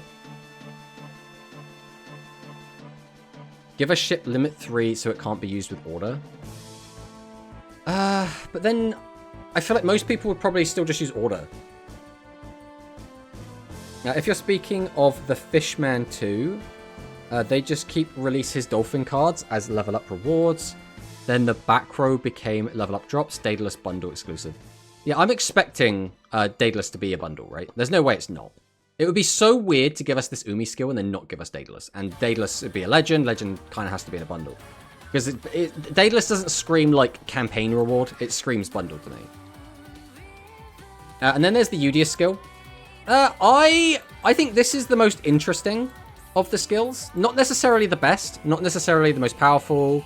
or like the worst. It's the most interesting. This is going to be like its own deck, right?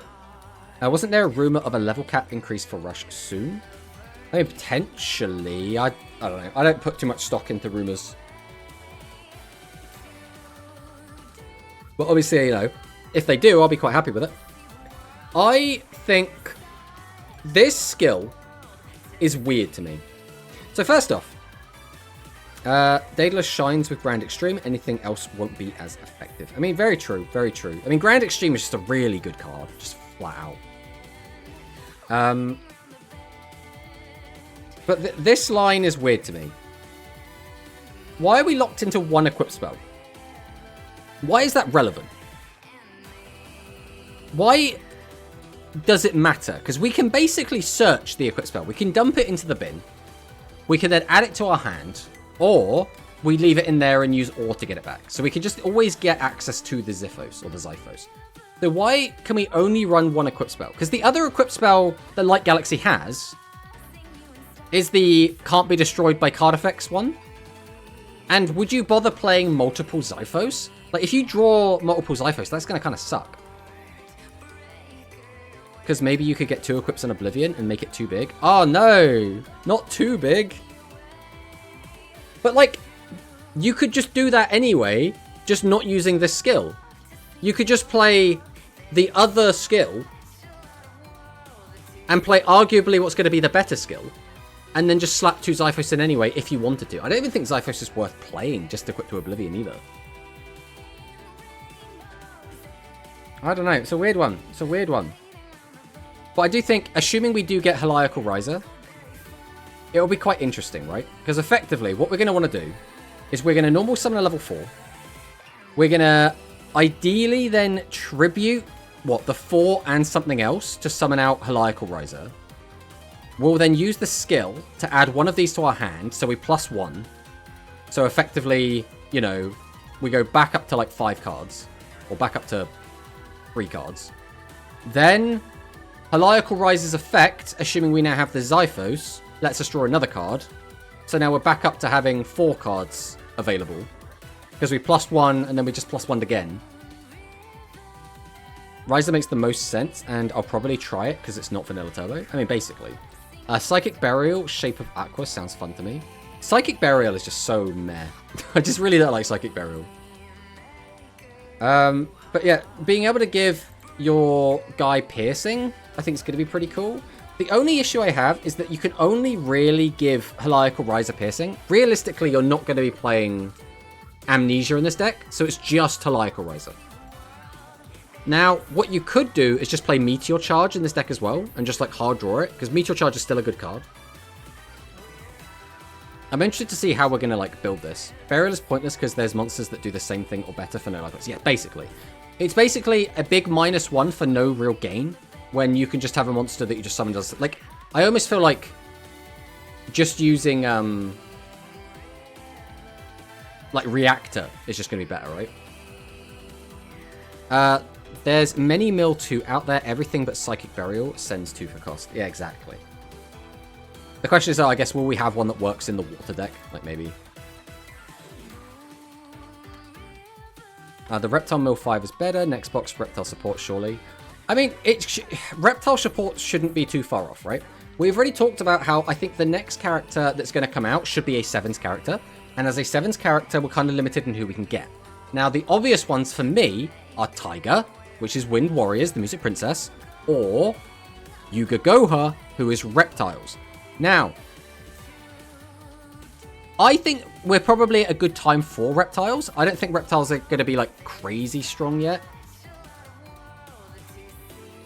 Burial can mill 5 technically. I think, right, the point is, Igamin, that it's not that milling more or less is better. It's about having a card that does nothing but mill is bad, right? If you're going to mill, you might as well have a body that mills, right? Gadgets becoming common in meta just because they mill 2 for cost becoming 1700 is weird. I mean, that is weird, but yeah. Also, I know it's been a while, but when Greed got announced, a lot of people were saying it wouldn't replace Avarice because of the recycling, but almost all decks are playing Greed. The thing to remember about that is, though, At that point, the best decks in the game all desperately needed recycling, right? And those decks have now been power crept. That's the reason why. Like, realistically, I think if you're playing Dark Galaxy, you're probably still playing Everest, because you really want that recycling, right? But Dark Galaxy's not really seen much anymore. To be fair, the bad dragon players play Greed. Good old bad dragon players. It's 19 degrees here and snowing. That sounds pretty cool. Also, when you say 19 degrees, are we talking like Fahrenheit or Celsius? Because those are two very different things. Now, if it's 19 degrees Celsius and it's snowing, that's very interesting. That's extraordinarily interesting.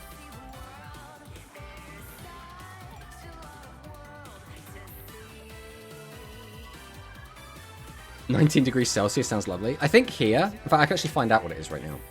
Just get my phone out. This is the easiest way for me to check. It is currently 11 degrees Celsius where I am, and it is raining. But it is the UK, so that's quite normal. That's very normal. C is the only real one. I mean, it's one of those things. Different people use different metrics, depending on where they are in the world. And, like, that's fine. The only one I will always push back about, the only one I will always push back, is Americans putting the month at the start of a date. I will never accept that. That is just... There is no reason to do that. It's just stupid. It's not the Americans' fault, right? It's not each individual American's fault they do that. That's how their system works. They've grown up with it. I don't expect them to change it. But whoever decided that's how it should be, it's just stupid. It's actually just stupid. I live in Georgia. See again, that's completely fine. The only thing is, I am not as familiar with Fahrenheit, so whenever someone says the number, I have to be like, what's freezing in Fahrenheit again? I have forgotten, right? I could be saying it's 19 football field degree. Perfect. 19 football field degree. See, you say that, we all understand what you mean. We all get it. We should just be moving over to this kind of lingo.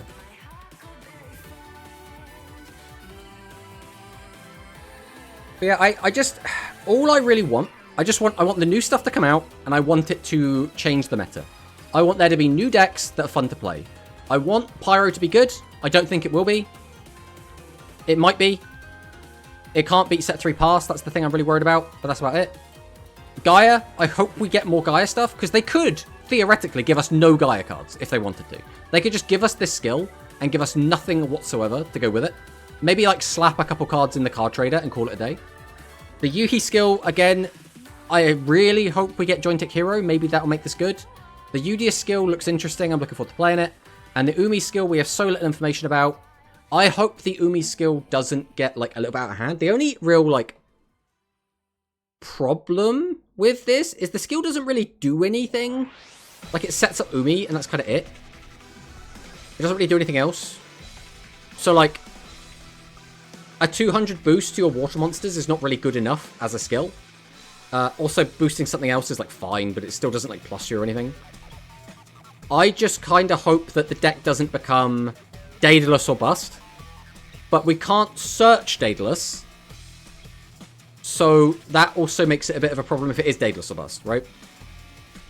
I do love water deck. I mean, I like water decks as well. I've always been a big fan of water decks, but I just hope these decks are okay. The other weird thing is Umi has a lovely little bit of text on it.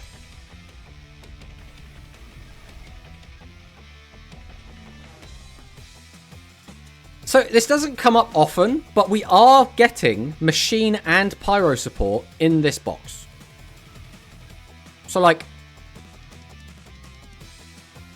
for sure going to play around with the water deck and the Gaia deck. I want to play all of them, to be honest. I want to play everything. I think they all look cool. The most uninteresting one, to me, is the Yuhi skill. But if they release Hero, suddenly it becomes arguably the most interesting one. Because I love Joint Deck Hero, right? So it really does depend on what they give us. By the way, if we're getting Umi, right, which weakens Fire and Pyro, when are we getting Beast Skill World? Umi becomes limit 3, it's so broken. Could you imagine? Could you imagine? Alright, but It's not long till we would end the stream anyway, so I think we are going to go ahead and do so. I still have got a few little bits and bobs to do, and I need to go and cook something to eat before I do so. So, I will be back on Sunday to do Rush Rivals. Beyond that, I do have a meeting in the morning on Tuesday. So depending on how long that meeting goes, I might have to stream a bit later, or I might not be able to stream on Tuesday at all. It really does depend. So we'll have to see how that goes. So we'll play it by ear. But as for now, we'll be back again on Sunday for Rivals. And we will be back on Tuesday, hopefully, for, I don't know, talking about Maddox. Maybe the box will come out on the Tuesday. The box should be out on the Tuesday or the Thursday. So either way, we should be good to go for that. If the skill is Levy Turbo, how are we going to recycle it? I mean, just put that into the skill. Easy. No B skill world. We're currently getting Kappa. We're not allowed Kappa. No Kappa. Manabu also feels, again, like less interesting than the other skills, kind of. Yeah, I think Manabu, in order to make or Maddox or Manabu, however you want to say it, like good, he needed a skill that gave piercing. He needed a way to inflict a lot of burn damage. He needed a way to destroy face-down monsters. He needed a way to change monsters to face-up attack position. He needed multi-attack. He needed something, right? He needed any of those things. And I'm like, okay, Maddox, you could be really strong now. Since he has none of those things, I don't know. He's going to, like, punish boards that go really wide and also fill up the graveyard. Which, But, thanks for watching, and I'll see you later. Goodbye.